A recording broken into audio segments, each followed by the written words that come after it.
सतनाम वाहिगुरु साहिब जी। हम अवगुण भरे एक गुण नाही, अमृत छाड़ बिखै बिख खाई। माया मोह भरम पै भूले, सुत दारा स्यों प्रीत लगाई। एक उत्तम पंथ सुनियो गुर संगत, तिहे मिलंत जम त्रास मिटाई। एक अरदास पाठ कीरत की, गुर रामदास राखो शरणाई। तू सुल्तान कहाँ हो मियाँ, तेरी कवन वडाई। जो तू दे सो कहा स्वामी, मैं मूर्ख कहन ना जाई।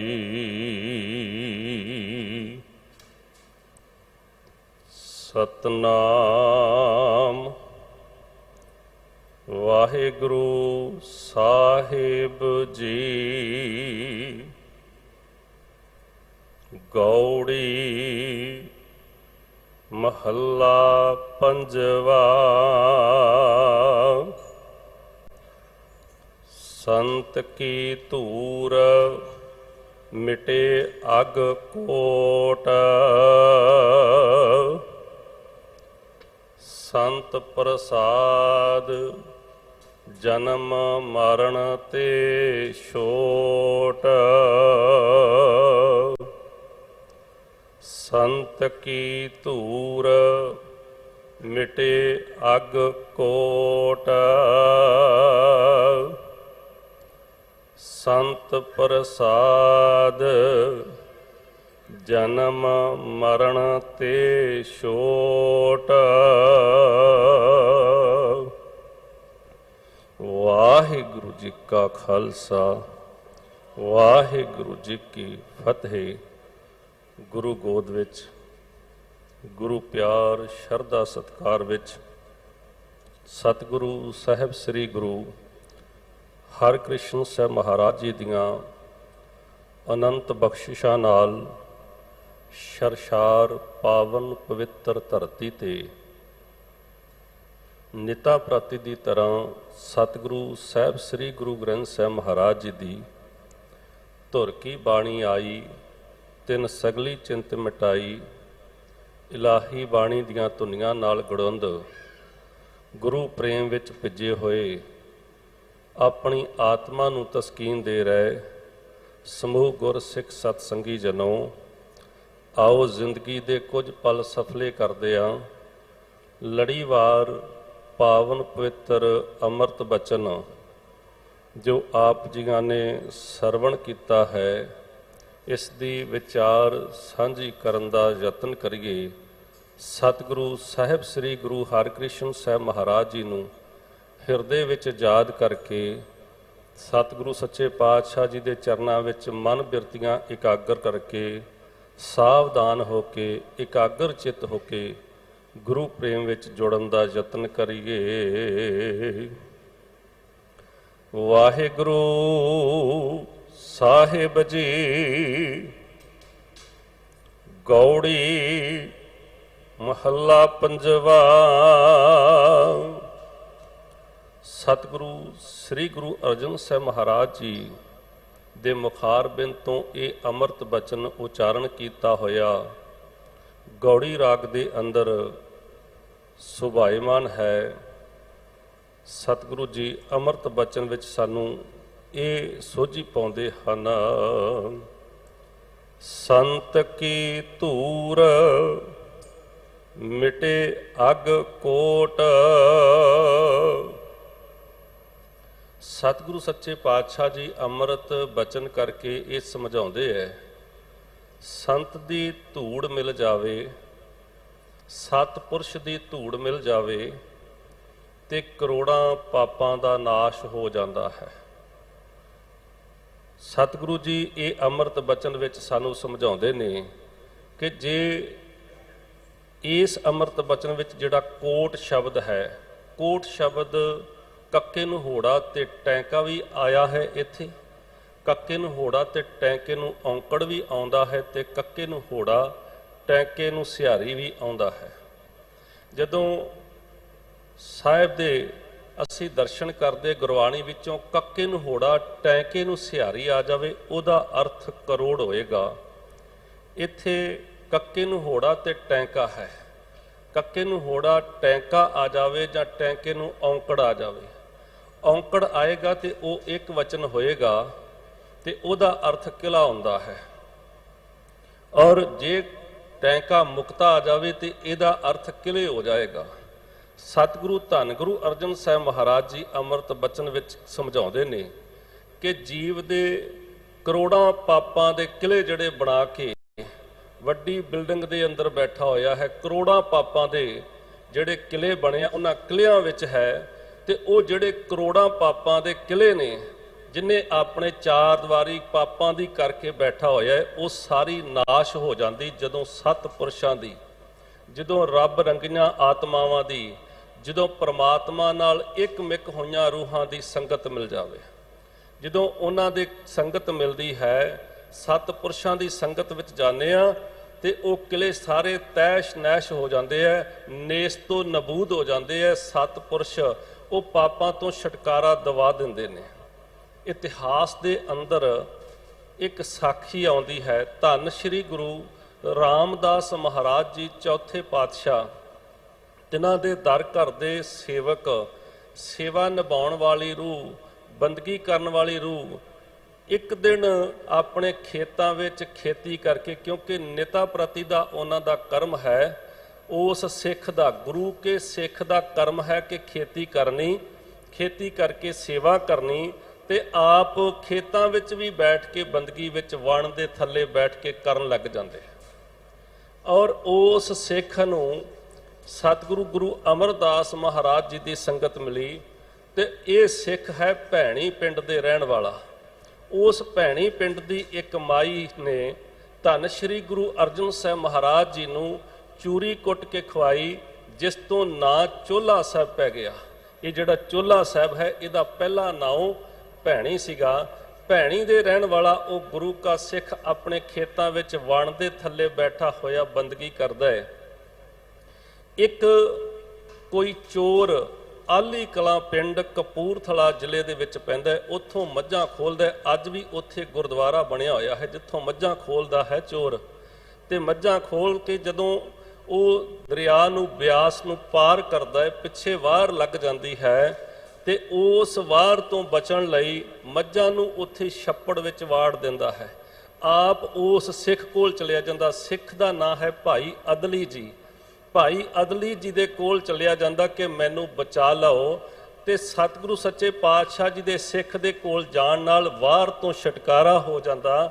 ਔਰ ਇਹ ਵਾਰ ਤੋਂ ਛੁਟਕਾਰਾ ਹੋਣਾ ਤਾਂ ਇੱਕ ਪਾਸੇ ਰਿਹਾ, ਪਾਪਾਂ ਤੋਂ ਵੀ ਛੁਟਕਾਰਾ ਹੋ ਗਿਆ। ਜਿਹੜੀ ਚੋਰੀ ਕਰ ਕਰਕੇ ਆਪਣੇ ਦੁਆਲੇ ਕਿਲੇ ਬਣਾਈ ਜਾ ਰਿਹਾ ਸੀ, ਉਹ ਕਿਲੇ ਵੀ ਨੇਸ ਤੋਂ ਨਬੂਦ ਹੋ ਗਏ। ਉਸ ਦਿਨ ਤੋਂ ਉਹਨੇ ਪਾਪ ਕਰਨੇ, ਚੋਰੀ ਕਰਨੀ ਛੱਡ ਦਿੱਤੀ। ਇਹ ਗੱਲ ਵੱਖ ਹੈ। ਅਸੀਂ ਵੀ ਆਪਣੇ ਦੁਆਲੇ ਅਨੇਕਾਂ ਕਿਲੇ ਬਣਾਏ ਨੇ। ਅਸੀਂ ਵੀ ਰੋਜ਼ ਚੋਰੀ ਕਰੀ ਜਾਂਦੇ ਹਾਂ, ਠੱਗੀ ਮਾਰੀ ਜਾਂਦੇ ਹਾਂ, ਹੇਰਾ ਫੇਰੀ ਕਰੀ ਜਾਂਦੇ ਹਾਂ। ਗੁਰੂ ਦੇ ਸਿੱਖ ਨਹੀਂ ਬਣਦੇ। ਯਾਦ ਰੱਖੋ, ਜਦੋਂ ਅਸੀਂ ਗੁਰੂ ਦੇ ਸਿੱਖ ਬਣ ਜਾਈਏ, ਇਹ ਗੱਲ ਬਣਨੀ ਉਦੋਂ ਹੈ ਜਿਹੜਾ ਸਮਰਪਿਤ ਭਾਵ ਵਿੱਚ ਗੁਰੂ ਦੇ ਹੁਕਮ ਵਿੱਚ ਜ਼ਿੰਦਗੀ ਜੀਣ ਵਾਲਾ ਹੈ, ਜਿਹਨੇ ਗੁਰੂ ਨੂੰ ਸਮਰਪਿਤ ਕੀਤੀ ਹੋਈ ਆਤਮਾ ਹੈ। ਇਹ ਅੱਜ ਦੀ ਤਾਰੀਖ ਵਿੱਚ ਬਹੁਤਾਤ ਸਾਡੇ ਕੁਝ ਵੀਰ ਸੰਤ ਅੱਖਰ ਨਾਲ ਵੀ ਨਫ਼ਰਤ ਕਰਨ ਲੱਗੇ। ਸੰਤ ਹੁੰਦਾ ਹੀ ਨਹੀਂ ਹੈ, ਕਹਿੰਦੇ ਨਹੀਂ ਭਾਈ, ਇੱਦਾਂ ਨਹੀਂ। संत है, इस गल तो मुनकर नहीं हो सकते। अनेकां प्रमाण गुरबाणी विचों सानूं मिलणगे, पर उहदी एक किरदार है, उहदा एक करैक्टर है। वो करैक्टर किहड़ा है वो असीं अगे गुरबाणी विच समझण दा यतन करांगे। सतगुरु जी ने इस अमृत बचन च की किया, संत की धूर मिटे अग कोट। करोड़ां किले जिहड़े बने हुंदे ने, जिहड़े कई तरह के किले बनाए ने पापां दे अपने दुआले, उन्हां किलियां तो जिहड़ा है छुटकारा हो जाता है, वो नेस्तो नबूद हो जाते हैं। संत प्रसाद जन्म मरण ते छोट। संत दी किरपा द्वारा हुण इस नूं आपां होर समझण दा यतन करिए कि संत कौन है। जद तक सानूं इस गल दी समझ ना लगी, असीं भुलेखा जरूर खा जावांगे। असीं किसे चोले वाले नूं, किसे डेरेदार नूं, किसे दे बहुते चेलियां तो कई वार प्रभावित होके ही असीं संत मन लैंदे हां। किसे बंदे दे बात उहदे बाहर दे पहरावे तो ही असी उसनूं संत मन लैंदे हाँ। कई बार उहदियां गड्डियां, उहदी पहुँच कई बार बहुत दूर दूर तक हुंदी है। इहदी बड़ी सरकारे दरबारे चलदी है, असी सरकारे दरबारे चलण वाले नूं संत मन लैंदे हाँ। इदां दा भुलेखा खा जाने, जिहदे को बहुते डेरे होण, जिहदे को बहुतियां गड्डियां होण, जिहदे को बहुते चेले होण, जिहदे कई तरह के बाहर दे भेख धारण कीते होण, असी उस भेख नूं देख के ही संत समझ जाने हाँ। लेकिन सतगुरु सच्चे पातशाह जी ने अमृत बाणी विच सानूं की समझाया, कह लगे संत प्रसाद। संत कौन है? संत वो है जिसकी किरपा द्वारा, जिसकी किरपा राही जन्म मरण ते छोट, जम्मण ते मरण तो छुटकारा मिल जाए। याद रखो, अजिहे संत की गल एक महान शख्सियत ने अपनी गुरबाणी के अंदर गल की, अपनी बाणी के अंदर ये समझाया। सतगुरु तीजे पातशाह धन गुरु अमरदास महाराज जी के चरणों में आके हाजिर होंदा है।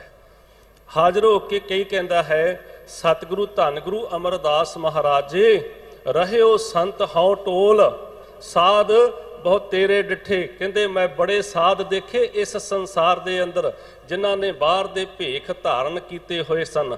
केड़े केड़े कौन संत डिठे? कहते सन्यासी तपस्या मुखों ये पंडित मिठे। कई तरह के सन्यास धारण करने वाले, कई तरह के तप साधना करने वाले, कई तरह के जबान तो मिठे बोल बोलन वाले भी मैं देखे। सतगुरु धन गुरु अमरदास महाराज जी मैं इस तरह के लोग देखे। कहते एक दिन नहीं देखे, मैं 2 दिन नहीं देखे, मैं 10 दिन या महीना नहीं देखे। कहते सतगुरु सच्चे पातशाह जी के चरणों च बेनती की, धन गुरु अमरदास महाराज जी बरस एक हाउ फिरियो।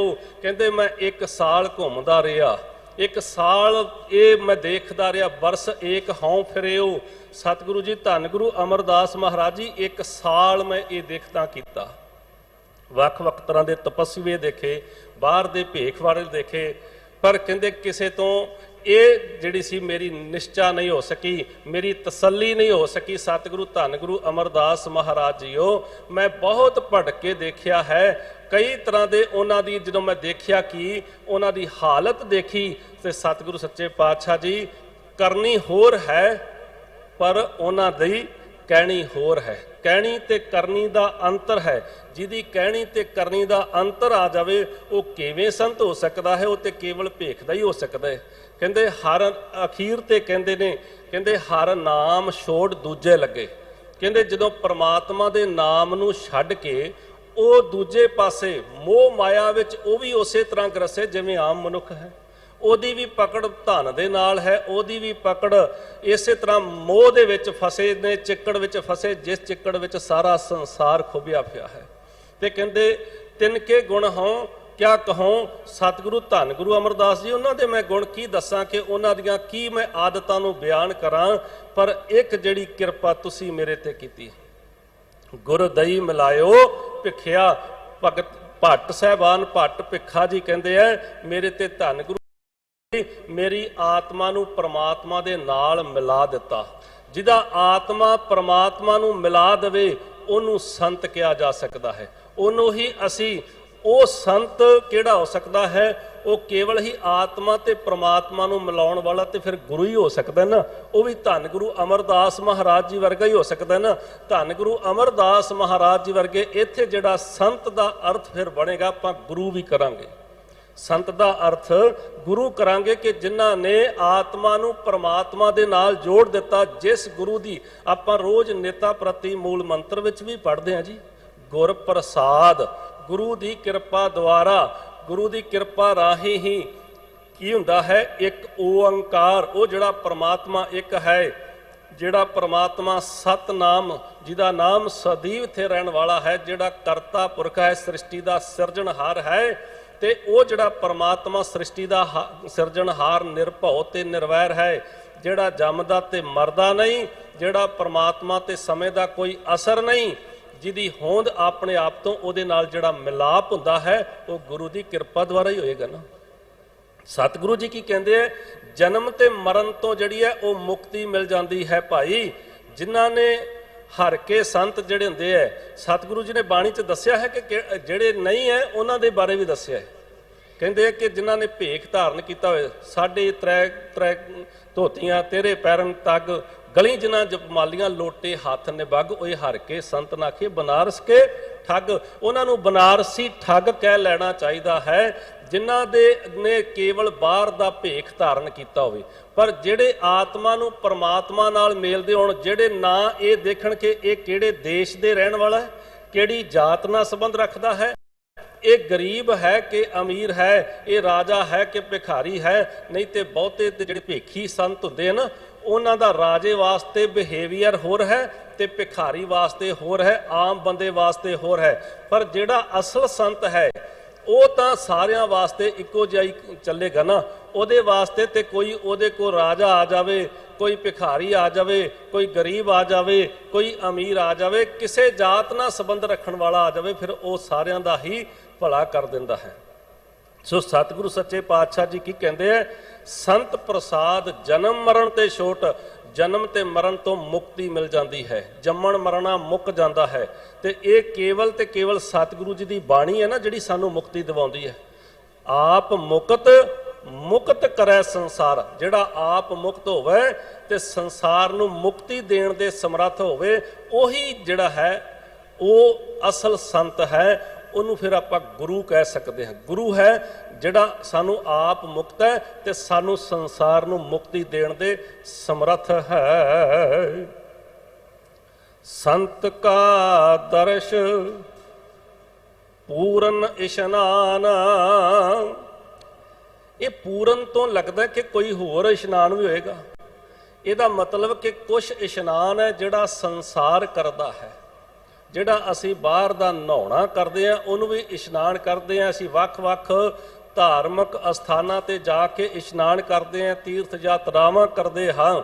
ਪਰ ਜੇ ਕੋਈ ਬਾਹਰ ਦਾ ਇਸ਼ਨਾਨ ਧਾਰਮਿਕ ਅਸਥਾਨ ਤੇ ਜਾਵੇ ਤੇ ਸਰੀਰਕ ਤੌਰ ਤੇ ਇਸ਼ਨਾਨ ਕਰ ਆਵੇ, ਪਰ ਉੱਥੇ ਸਤਿਪੁਰਸ਼ਾਂ ਦਾ ਉਪਦੇਸ਼ ਨਾ ਲਵੇ, ਤੇ ਫਿਰ ਉਹ ਮੁਕਤ ਕਿਵੇਂ ਹੋ ਸਕਦਾ ਹੈ? ਮੁਕਤ ਤੇ ਤਾਂ ਹੀ ਹੋਏਗਾ ਗੁਰੂ ਦਾ ਉਪਦੇਸ਼।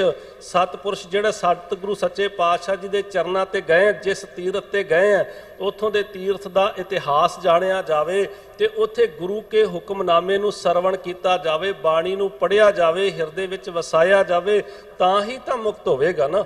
ਇਹ ਬਾਹਰ ਦਾ ਇਸ਼ਨਾਨ ਤੇ ਬਹੁਤਾਤ ਸੰਸਾਰ ਕਰ ਰਿਹਾ ਹੈ, ਲੇਕਿਨ ਆਤਮਾ ਦਾ ਇਸ਼ਨਾਨ ਨਹੀਂ ਕਰਦਾ। ਸਤਿਗੁਰੂ ਜੀ ਨੇ ਇੱਥੇ ਜਿਹੜਾ ਸਮਝਾਉਣਾ ਕੀਤਾ ਹੈ ਕਿ ਪੂਰਨ ਇਸ਼ਨਾਨ ਤਾਂ ਹੈ ਜੇ ਉਹ ਆਪਣੀ ਆਤਮਾ ਦਾ ਇਸ਼ਨਾਨ ਵੀ ਕਰੇ। ਆਤਮਾ ਦੇ ਅੰਦਰ ਉਸੇ ਦੀ ਤਰ੍ਹਾਂ ਕਾਮ, ਕ੍ਰੋਧ, ਲੋਭ, ਮੋਹ, ਹੰਕਾਰ ਜਿਵੇਂ ਲੈ ਕੇ ਗਿਆ ਉਵੇਂ ਹੀ ਲੈ ਕੇ ਘਰ ਨੂੰ ਆ ਗਿਆ। ਆਤਮਾ ਦੇ ਅੰਦਰ ਤੇ ਜਿਉਂ ਦੀ ਤਿਉਂ ਮੈਲ ਲੱਗੀ ਰਹਿ ਗਈ, ਫਿਰ ਉਹਦਾ ਇਸ਼ਨਾਨ ਕਿਵੇਂ ਮੰਨਿਆ ਜਾਏਗਾ?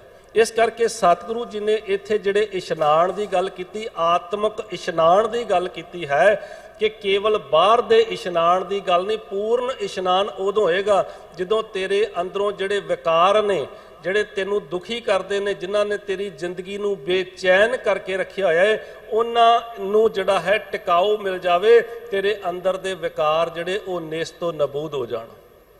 तेरे अंदर दियां वासनावां खत्म हो जाण, तेरे अंदर केवल आनंद दी जिहड़ी रौं है वो चल पवे।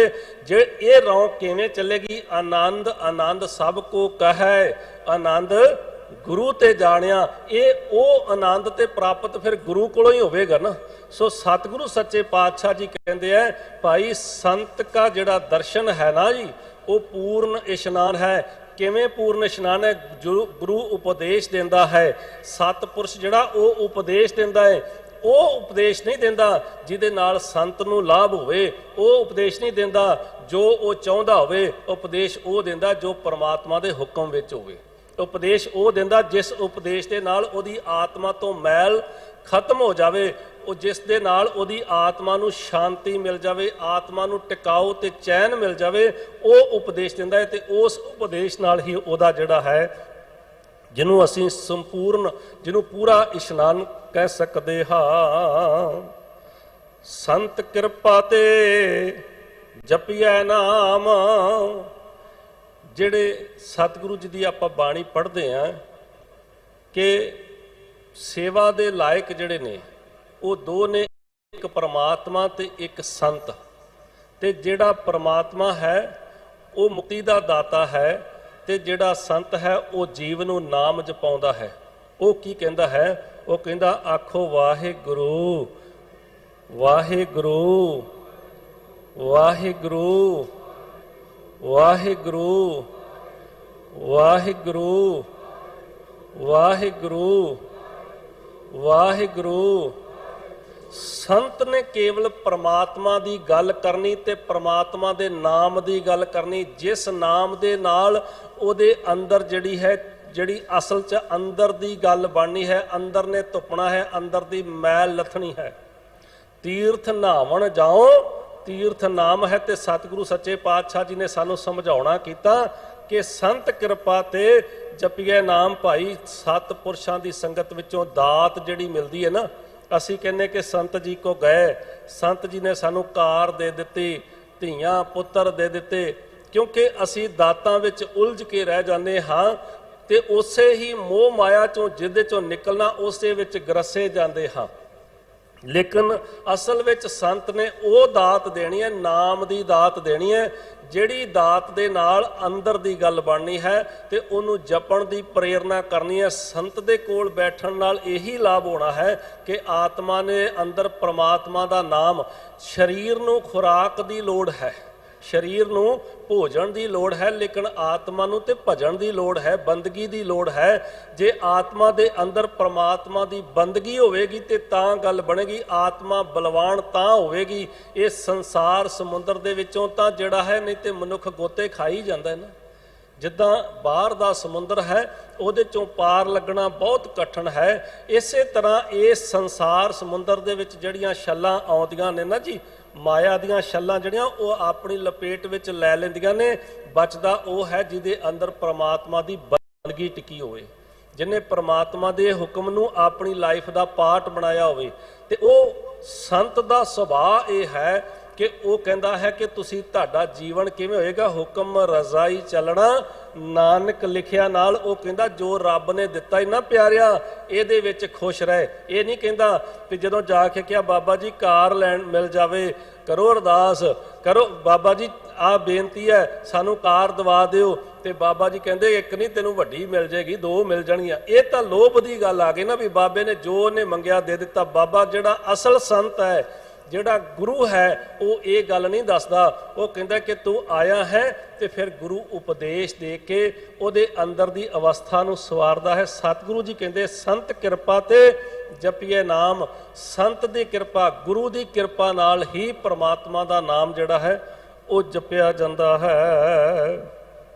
ਰਹਾਓ। ਸਤਿਗੁਰੂ ਜੀ ਠਹਿਰਾਓ ਦੇ ਕੇ ਸਾਨੂੰ ਸਮਝਾਉਂਦੇ ਹਨ। ਸੰਤ ਕੈ ਸੰਗ ਮਿਟਿਆ ਅਹੰਕਾਰ। ਜਦੋਂ ਜਿਹੜੀ ਅੰਦਰ ਹਉਮੈ ਹੈ ਨਾ ਮਨੁੱਖ ਦੇ, ਅਸਲ ਵਿੱਚ ਇਹੀ ਇਹਨੂੰ ਭੁਜਾਈ ਨਠਾਈ ਫਿਰਦੀ ਹੈ। ਅਸਲ ਅੰਦਰ ਦੀ ਹਉਮੈ, ਅੰਦਰ ਦੀ ਈਰਖਾ, ਅੰਦਰ ਦਾ ਸਾੜਾ, ਇਹੀ ਇਹਨੂੰ ਅੰਦਰੋਂ ਬੇਚੈਨ ਕਰਦਾ ਹੈ। ਤੇ ਸਤਿਗੁਰੂ ਸੱਚੇ ਪਾਤਸ਼ਾਹ ਜੀ ਨੇ ਬਾਣੀ ਵਿੱਚ ਕੀ ਸਮਝਾਇਆ ਕਿ ਜਦੋਂ ਤੁਸੀਂ ਗੁਰੂ ਦੀ ਸੰਗਤ ਕਰੋਗੇ, ਗੁਰੂ ਦੀ ਸੰਗਤ ਕਰਨ ਦੇ ਨਾਲ ਤੁਹਾਨੂੰ ਲਾਭ ਕੀ ਹੋਏਗਾ? ਸੰਗਤ ਦਾ ਬੜਾ ਵੱਡਾ ਲਾਭ ਆ ਜੀ। ਜਿਵੇਂ ਕਿ ਉੱਚੀਆਂ ਪਹਾੜੀਆਂ ਤੇ ਜਾ ਕੇ ਦੇਖੋਗੇ ਨਾ, ਤੇ ਸੁਗੰਧੀਦਾਰ ਬੂਟੀਆਂ ਦੀ ਸੰਗਤ ਕਰਨ ਵਾਲੇ ਘਾਹ ਚੋਂ ਵੀ ਸੁਗੰਧੀ ਆਉਣ ਲੱਗ ਜਾਂਦੀ ਹੈ। ਤੇ ਹੋਰ ਤਾਂ ਹੋਰ ਗੁਰਬਾਣੀ ਵਿੱਚ ਤਾਂ ਫੈਸਲਾ ਦਿੱਤਾ ਹੋਇਆ ਮਿਲਦਾ ਹੈ। ਕੀ ਫੈਸਲਾ ਮਿਲਦਾ ਹੈ? ਕਹਿੰਦੇ ਜਿਵੇਂ ਚੰਦਨ ਦੇ ਪੌਦੇ ਕੋਲ ਰਹਿਣ ਵਾਲੇ ਸਾਰੇ ਪੌਦਿਆਂ ਵਿੱਚੋਂ ਚੰਦਨ ਦੀ ਸੁਗੰਧੀ ਆਉਣ ਲੱਗ ਜਾਂਦੀ ਹੈ, ਇਸੇ ਤਰ੍ਹਾਂ ਸੰਤ ਦੇ ਕੋਲ ਰਹਿਣ ਵਾਲਾ ਜਿਹੜਾ ਹੈ, ਸੰਤ ਦੀ ਸੰਗਤ ਕਰਨ ਵਾਲਾ ਹਰਿ ਕਾ ਸੇਵਕ ਹਰ ਹੀ ਜਿਹਾ, ਉਹ ਪ੍ਰਮਾਤਮਾ ਵਰਗਾ ਹੋ ਜਾਂਦਾ ਹੈ, ਪ੍ਰਮਾਤਮਾ ਦਾ ਰੂਪ ਹੋ ਜਾਂਦਾ ਹੈ। ਇਹ ਕਿਰਪਾ ਹੋ ਜਾਂਦੀ ਹੈ ਤੇ ਅੰਦਰੋਂ ਹੰਕਾਰ ਖਤਮ ਹੋ ਜਾਂਦਾ ਹੈ। ਹੰਕਾਰ ਦਾ ਜਿਹੜਾ ਪਹਾੜ ਬਣਿਆ ਹੋਇਆ ਸੀ, ਕਿਲਾ ਬਣਿਆ ਹੋਇਆ ਸੀ, ਆਪਣੇ ਚਿਗਰਦੇ ਇੱਕ ਕਿਲਾ ਬਣਾ ਕੇ ਬੈਠਾ ਸੀ ਹੰਕਾਰ ਦਾ, ਉਹ ਸਾਰਾ ਜਿਹੜਾ ਹੈ ਮਿਟ ਜਾਂਦਾ ਹੈ, ਖਤਮ ਹੋ ਜਾਂਦਾ ਹੈ, ਉਸ ਤੋਂ ਛੁਟਕਾਰਾ ਮਿਲ ਜਾਂਦਾ ਹੈ। ਸਤਿਗੁਰੂ ਸੱਚੇ ਪਾਤਸ਼ਾਹ ਜੀ ਨੇ ਕਿਹਾ ਕਿ ਜਿਹੜੀ ਸੰਗਤ ਕਰਨੀ ਹੈ ਨਾ, ਗੁਰੂ ਦੀ ਸੰਗਤ ਕਰਨ ਦੇ ਨਾਲ ਅੰਦਰੋਂ ਹੰਕਾਰ ਮੁੱਕ ਜਾਂਦਾ ਹੈ, ਅੰਦਰ ਹੰਕਾਰ ਨਹੀਂ ਰਹਿੰਦਾ। ਇਹ ਸਮਝ ਆ ਜਾਂਦੀ, ਇਹ ਸੋਝੀ ਪੈ ਜਾਂਦੀ ਹੈ ਕਿ ਮੇਰਾ ਮੁਝ ਮੈਂ ਕਿਛ ਨਹੀਂ, ਜੋ ਕਿਛ ਹੈ ਸੋ ਤੇਰਾ। ਹੰਕਾਰ ਕਿਸ ਚੀਜ਼ ਦਾ? ਨਾ ਧੀਆਂ ਪੁੱਤਰਾਂ ਦਾ, ਨਾ ਧਨ ਦੌਲਤ ਦਾ। ਇਹੀ ਤੇ ਹੰਕਾਰ ਹੁੰਦਾ ਹੈ। ਕਿਸੇ ਨੂੰ ਵੱਡੀ ਕਾਰ ਦਾ, ਕਿਸੇ ਨੂੰ ਵੱਡੀ ਕੋਠੀ ਦਾ, ਕਿਸੇ ਨੂੰ ਜ਼ਿਆਦੀ ਜਾਇਦਾਦ ਦਾ, ਕਿਸੇ ਨੂੰ ਆਪਣੀ ਰਾਜ ਸ਼ਕਤੀ ਦਾ ਹੰਕਾਰ ਹੋਏਗਾ। ਪਰ ਜਿਹਦੇ ਅੰਦਰ ਪ੍ਰਮਾਤਮਾ ਦੀ ਬੰਦਗੀ ਵਸ ਜਾਂਦੀ ਹੈ, ਉਹ ਕਹਿੰਦਾ ਮੈਨੂੰ ਕਿਸੇ ਰਾਜ ਗੱਦੀਆਂ ਦੀ ਲੋੜ ਨਹੀਂ, ਮੈਨੂੰ ਕੋਠੀਆਂ ਕਾਰਾਂ ਦੀ ਲੋੜ ਨਹੀਂ, ਮੈਨੂੰ ਕੀ ਚਾਹੀਦਾ ਹੈ? ਕਹਿੰਦਾ ਰਾਜ ਨਾ ਚਾਹੋ ਮੁਕਤ ਨਾ ਚਾਹੋ। ਤੇ ਫਿਰ ਕੀ ਚਾਹੀਦਾ? ਮਨ ਪ੍ਰੀਤ ਚਰਨ ਕਮਲਾ ਰੇ, ਮੈਨੂੰ ਤੇਰੇ ਚਰਨਾ ਕਮਲਾਂ ਦਾ ਪਿਆਰ ਚਾਹੀਦਾ ਹੈ।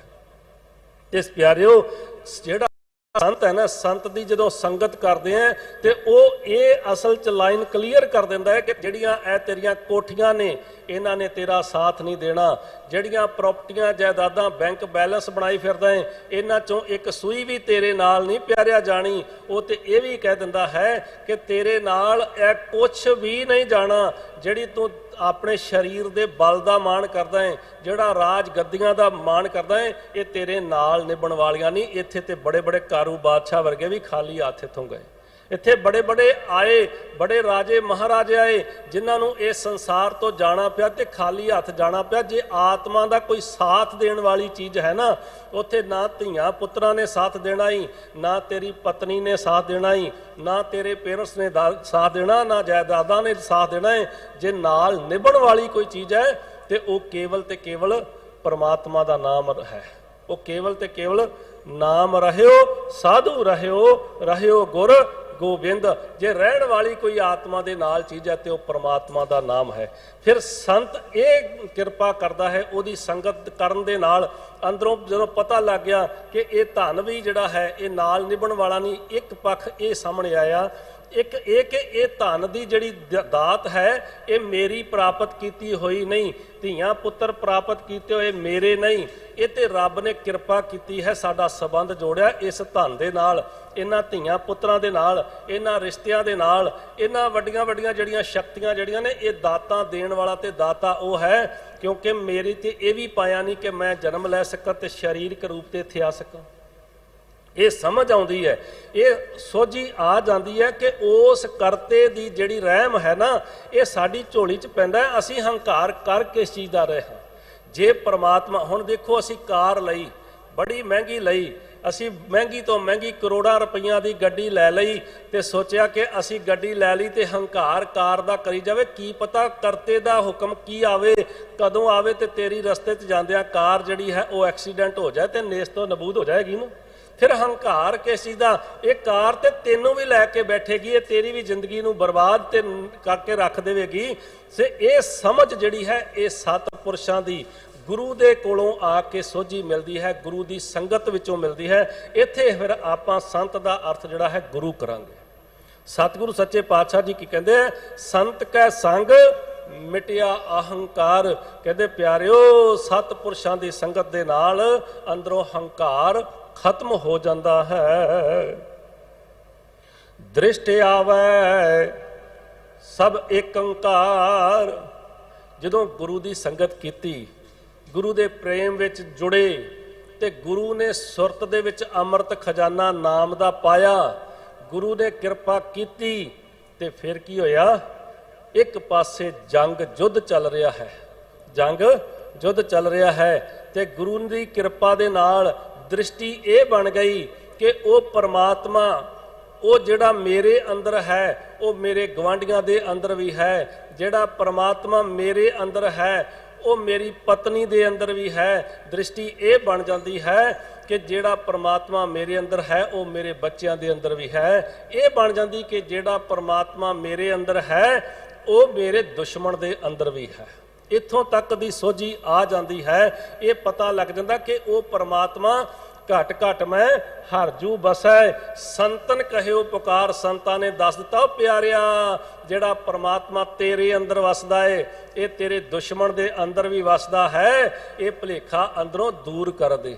ते जदों ये पता लग गया मन तू जोत स्वरूप है, अपना मूल पछाण ते जदों अपने दी पहचान की, जदों ये पहचान होई कि वो परमात्मा जिहड़ा मेरे अंदर है वो मेरे दुश्मन दे अंदर भी है, तो फिर मशक पानी दी चुक के वो लड़ाई दे मैदाने जंग विच पिलाउण तुर पैंदा है। ये अवस्था बन जाती है, ये वो रूप बन जाता है।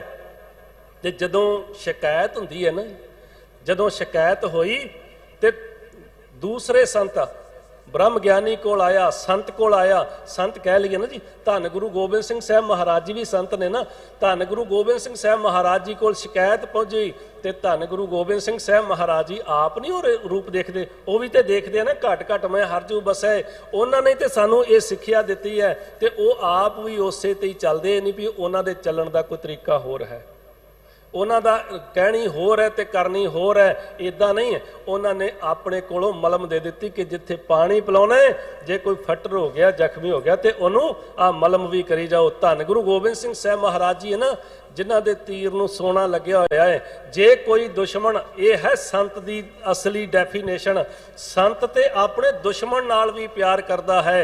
जे किते उन्होंने तीर लग जाए, जे किते वो जुल्म कर रहा होवे उहदे जुल्म नूं रोकण लई तीर की वरतों करनी पै जावे ते उस तीर की वरतों नाल जे वो जख्मी हो जाए तो वह सोना उहदे मलम पट्टी दे काम आ जाए, ते जे किते उस तीर नाल उहदी मौत हो जाए तो वह सोना उहदे कफन दे काम आ जाए। ये है संत की परिभाषा, ये है संत का जीवन, ये है संत का करैक्टर। सतगुरु सच्चे पातशाह जी की कहते हैं दृष्ट, धन गुरु अर्जन साहब महाराज जी कहते दृष्ट आवे सब एक अंकार, सारियां दे विच परमात्मा नूं देखदा है, सारियां हर जगह ते ये संत दी असल अंदर दी अवस्था होती है। उन्होंने सबना दे विचों मित्रां ते दुश्मनां विचों परमात्मा दे ही दर्शन हुंदे हन। संत सो प्रसन्न आवे आए वस पंचा, जिहदे उत्ते संत प्रसन्न हो जावे, जिहदे उत्ते संत मेहरबान हो जावे, उहदे की हुंदा है, उहदे जिहड़े पंज विकार आ मनुख नूं बेचैन करने वाले काम क्रोध लोभ मोह हंकार, ये पंजे जिहड़े आ उहदे वस विच आ जांदे आ, जिहदे ते गुरु कृपा कर दिंदा है। हौं बलिहारी संतन तेरे किहड़े जिन काम क्रोध लोभ पीठा जियो, वो आप भी पीसते हैं, उन्होंने आप भी उस तो मुक्त ने ते संसार नूं भी मुक्ति देंदे ने। वो इस तो पंजां नूं अपने वस विच कर लैंदे ने, वस विच उन्हां दे चलण लग जांदे, उन्हां दा हुक्म कबूलण कर लग जांदे। बहुतात सारा संसार जिहड़ा है ना जी, ये काम क्रोध लोभ मोह हंकार दे पिछे दौड़िया फिरदा है। जो काम क्रोध लोभ कराउंदा इहदे तो ये उही कुछ करी जांदा है। पर जिहड़े रब दे प्यारे ने, जिहड़े सतपुरुषां दी संगत करदे ने, जिन्हां ते संत जिन्हां ते भाव गुरु मेहरबान हो जांदा है, जिन्हां ते गुरु प्रसन्न हो जांदा है, उन्हां नूं फिर जाच दस दिंदा भी इन्हां नूं वरतों किवें करनी है। जे तैनूं क्रोध आउंदा है ना, इस क्रोध नूं वरतना किवें है, इहनूं किते इदां नहीं वरतना कि किसी का नुकसान करने लई नहीं वरतना, इहनूं जे वरतना है तो भले करने लई वरतना है। इनू भले वास्ते वरतन की जाच आ जाती है, सोझी आ जाती है, क्योंकि फिर वीर यही क्रोध जिहड़ा वीर रस विच बदल जाता है, क्रोध नूं उहदा रूप बदल जाता है, फिर सानू उहदी वरतों गुरु सिखा दिंदा है। सो जिन्हां दे उत्ते गुरु कृपा करदा है, प्रसन्न हुंदा है, उन्हां दे ये पंजे वस विच हो जांदे हन। अमृत नाम ਹਿਰਦੈ ਲੈ ਸੰਚਾਰ। ਜਿਹੜਾ ਨਾਮ ਰੂਪੀ ਅੰਮ੍ਰਿਤ ਹੈ ਨਾ, ਉਹ ਹਿਰਦੇ ਦੇ ਅੰਦਰ ਇਕੱਠਾ ਕਰਦੇ ਆ। ਬਹੁਤਾਤ ਅਸੀਂ ਆਪਣੇ ਹਿਰਦੇ ਦੇ ਅੰਦਰ ਪਦਾਰਥਾਂ ਦਾ ਹੀ ਯੁੱਗ ਹੈ, ਤੇ ਪਦਾਰਥ ਇਕੱਠੇ ਕਰਕੇ ਆਪਣਾ ਹਿਰਦਾ, ਆਪਣੀ ਸੁਰਤ, ਆਪਣਾ ਮਨ ਭਰਿਆ ਪਿਆ ਹੈ, ਤੇ ਉਹਦੇ ਵਿੱਚ ਹੋਰ ਤੂਸੀ ਜਾ ਰਹੇ ਆ। ਤੇ ਇਹਦੇ ਅੰਦਰ ਇਦਾਂ ਦਾ ਇੱਕ ਖੂਹ ਬਣ ਗਿਆ ਹੈ ਕਿ ਕਦੀ ਮੁੱਕਣ ਦਾ ਨਾਂ ਨਹੀਂ ਰਹਿੰਦਾ। ਨਾ ਤੇ ਵਿਸ਼ੇ ਵਿਕਾਰਾਂ ਵੱਲੋਂ ਇਹ ਮਨ ਹਟਣ ਦਾ ਨਾਂ ਲੈਂਦਾ ਹੈ, ਨਾ ਧਨ ਦੌਲਤ ਦੇ ਵਾਲੇ ਪਾਸਿਓਂ ਹਟਣ ਦਾ ਨਾਂ ਲੈਂਦਾ ਹੈ, ਨਾ ਰਾਜ ਸ਼ਕਤੀਆਂ ਇਕੱਠੀਆਂ ਕਰਨ ਵੱਲੋਂ ਹਟਣ ਦਾ ਨਾਂ ਲੈਂਦਾ ਹੈ। ਕਿਉਂਕਿ ਇਹਦੇ ਅੰਦਰ ਹੋਰ ਜਿਹੜੀ ਹੈ ਉਹ ਤਮੰਨਾ ਵੱਧਦੀ ਹੋਈ ਜਾਂਦੀ ਹੈ। ਛੋਟੀ ਚੀਜ਼, ਪਹਿਲਾਂ ਛੋਟੀ ਕਾਰ, ਫਿਰ ਵੱਡੀ ਕਾਰ, ਫਿਰ ਉਹ ਤੋਂ ਵੱਡੀ ਕਾਰ, ਛੋਟੀ ਕੋਠੀ, ਫਿਰ ਵੱਡੀ ਕੋਠੀ। ਇਸੇ ਚੱਕਰ 'ਚ ਹੀ ਆਪਣੀ ਜ਼ਿੰਦਗੀ ਜਿਹੜੀ ਹੈ ਉਹ ਆਮ ਮਨੁੱਖ ਜਿਹੜਾ ਉਹ ਬਰਬਾਦ ਕਰੀ ਜਾਂਦਾ ਹੈ। ਪਰ ਜਿਹੜਾ ਰੱਬ ਦਾ ਪਿਆਰਾ, ਜਿਹਨੇ ਸੰਗਤ ਗੁਰੂ ਦੀ ਕਰ ਲਈ, ਸੰਤ ਦੀ ਕਰ ਲਈ, ਸੰਤ ਤੇ ਗੁਰੂ, ਸੰਤ ਸ਼ਬਦ ਜਿਹੜਾ ਹੈ ਭਗਤ ਨਾਲ ਵੀ ਜੁੜਦਾ ਹੈ, ਸਿੱਖ ਨੂੰ ਨਾਲ ਵੀ ਜੁੜਦਾ ਹੈ, ਔਰ ਇਹ ਗੁਰੂ ਨਾਲ ਵੀ ਜੁੜਦਾ ਹੈ, ਸਾਧੂ ਨਾਲ ਵੀ ਜੁੜਦਾ ਹੈ। ਸਤਿਗੁਰੂ ਸੱਚੇ ਪਾਤਸ਼ਾਹ ਜੀ ਕੀ ਕਹਿੰਦੇ ਆ ਕਿ ਜਿਹੜੇ ਗੁਰੂ ਦੀ ਸੰਗਤ ਕਰਦੇ ਆ, ਸੰਤ ਦੀ ਸੰਗਤ ਕਰਦੇ, ਅੰਮ੍ਰਿਤ ਨਾਮ, ਉਹ ਅੰਮ੍ਰਿਤ ਰੂਪੀ ਨਾਮ, ਅੰਮ੍ਰਿਤ ਨਾਮ ਨਿਧਾਨ ਹੈ, ਮਿਲ ਪੀਵੋ ਭਾਈ। ਉਹ ਅੰਮ੍ਰਿਤ ਰੂਪੀ ਨਾਮ ਦੇ ਪਿਆਲੇ ਪੀਂਦੇ ਨੇ। ਉਹ ਕਹਿੰਦੇ ਨੇ ਸਤਨਾਮ ਵਾਹਿਗੁਰੂ, ਸਤਨਾਮ ਵਾਹਿਗੁਰੂ,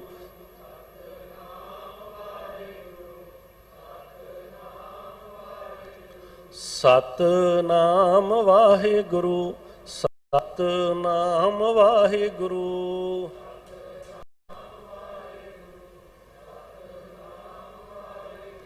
ਜਦੋਂ ਨਾਮ ਜਪਦਿਆਂ ਵਾਹਿਗੁਰੂ ਵਾਹਿਗੁਰੂ ਉੱਠਣ ਤੋਂ ਲੈ ਕੇ ਸੌਣ ਤੱਕ ਜਾਪ ਕਰਦੇ ਰਹੋਗੇ, ਸੁਰਤ ਦੇ ਅੰਦਰ ਯਾਦ ਪ੍ਰਮਾਤਮਾ ਦੇ ਨਾਮ ਦੀ, ਪ੍ਰੇਮ ਦੀ ਜਿਹੜੀ ਉਹ ਕਣੀ ਵਸੀ ਰਹਿ ਗਈ, ਫਿਰ ਤੁਹਾਡਾ ਮਨ ਭਟਕਣਾ ਵੱਲੋਂ ਰੁਕੇਗਾ।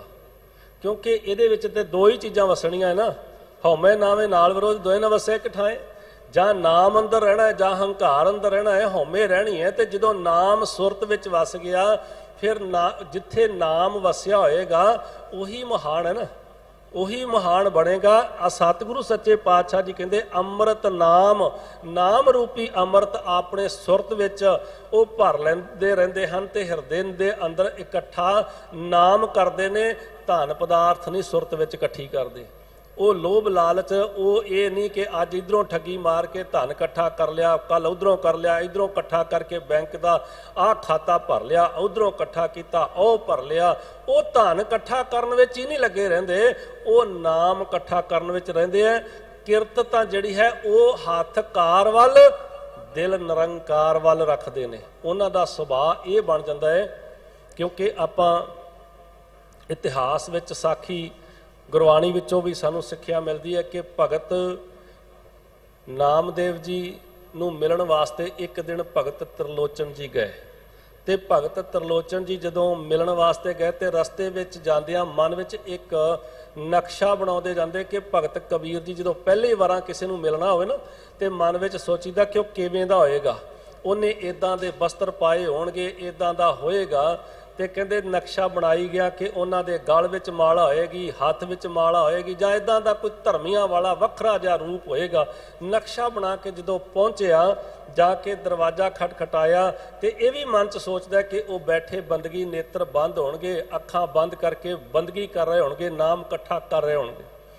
ਪਰ ਕੀ ਹੋਇਆ, ਜਦੋਂ ਘਰੇ ਜਾ ਕੇ ਦਰਵਾਜ਼ਾ ਖੜਕਾਇਆ ਤੇ ਕਹਿੰਦੇ ਆਵਾਜ਼ ਦਿੱਤੀ, ਹਾਂਜੀ ਆਓ। ਕਹਿੰਦੇ ਜੀ ਭਗਤ ਜੀ ਦੇ ਦਰਸ਼ਨ ਕਰਨੇ। ਕਹਿੰਦੇ ਉਹ ਘਰ ਨਹੀਂ ਹੈ। ਤੇ ਉਸੇ ਵੇਲੇ ਮਨ ਵਿੱਚ ਦੂਜਾ ਸਵਾਲ ਉਤਪੰਨ ਹੋ ਗਿਆ, ਮੈਂ ਗਲਤ ਸੋਚ ਲਿਆ, ਕਿਉਂਕਿ ਉਹ ਕਿਸੇ ਪਹਾੜ ਤੇ, ਕਿਸੇ ਕੰਦਰ ਤੇ, ਕਿਸੇ ਖਾਸ ਜਗ੍ਹਾ ਤੇ ਉੱਤੇ ਬੈਠ ਕੇ ਨਾਮ ਜਪਦੇ ਹੋਣਗੇ। ਉਹਨਾਂ ਨੇ ਘਰ ਵਿੱਚ ਇਸ ਗ੍ਰਸਤ ਦੇ ਮੋਹ ਮਾਇਆ ਤੋਂ ਕੀ ਲੈਣਾ?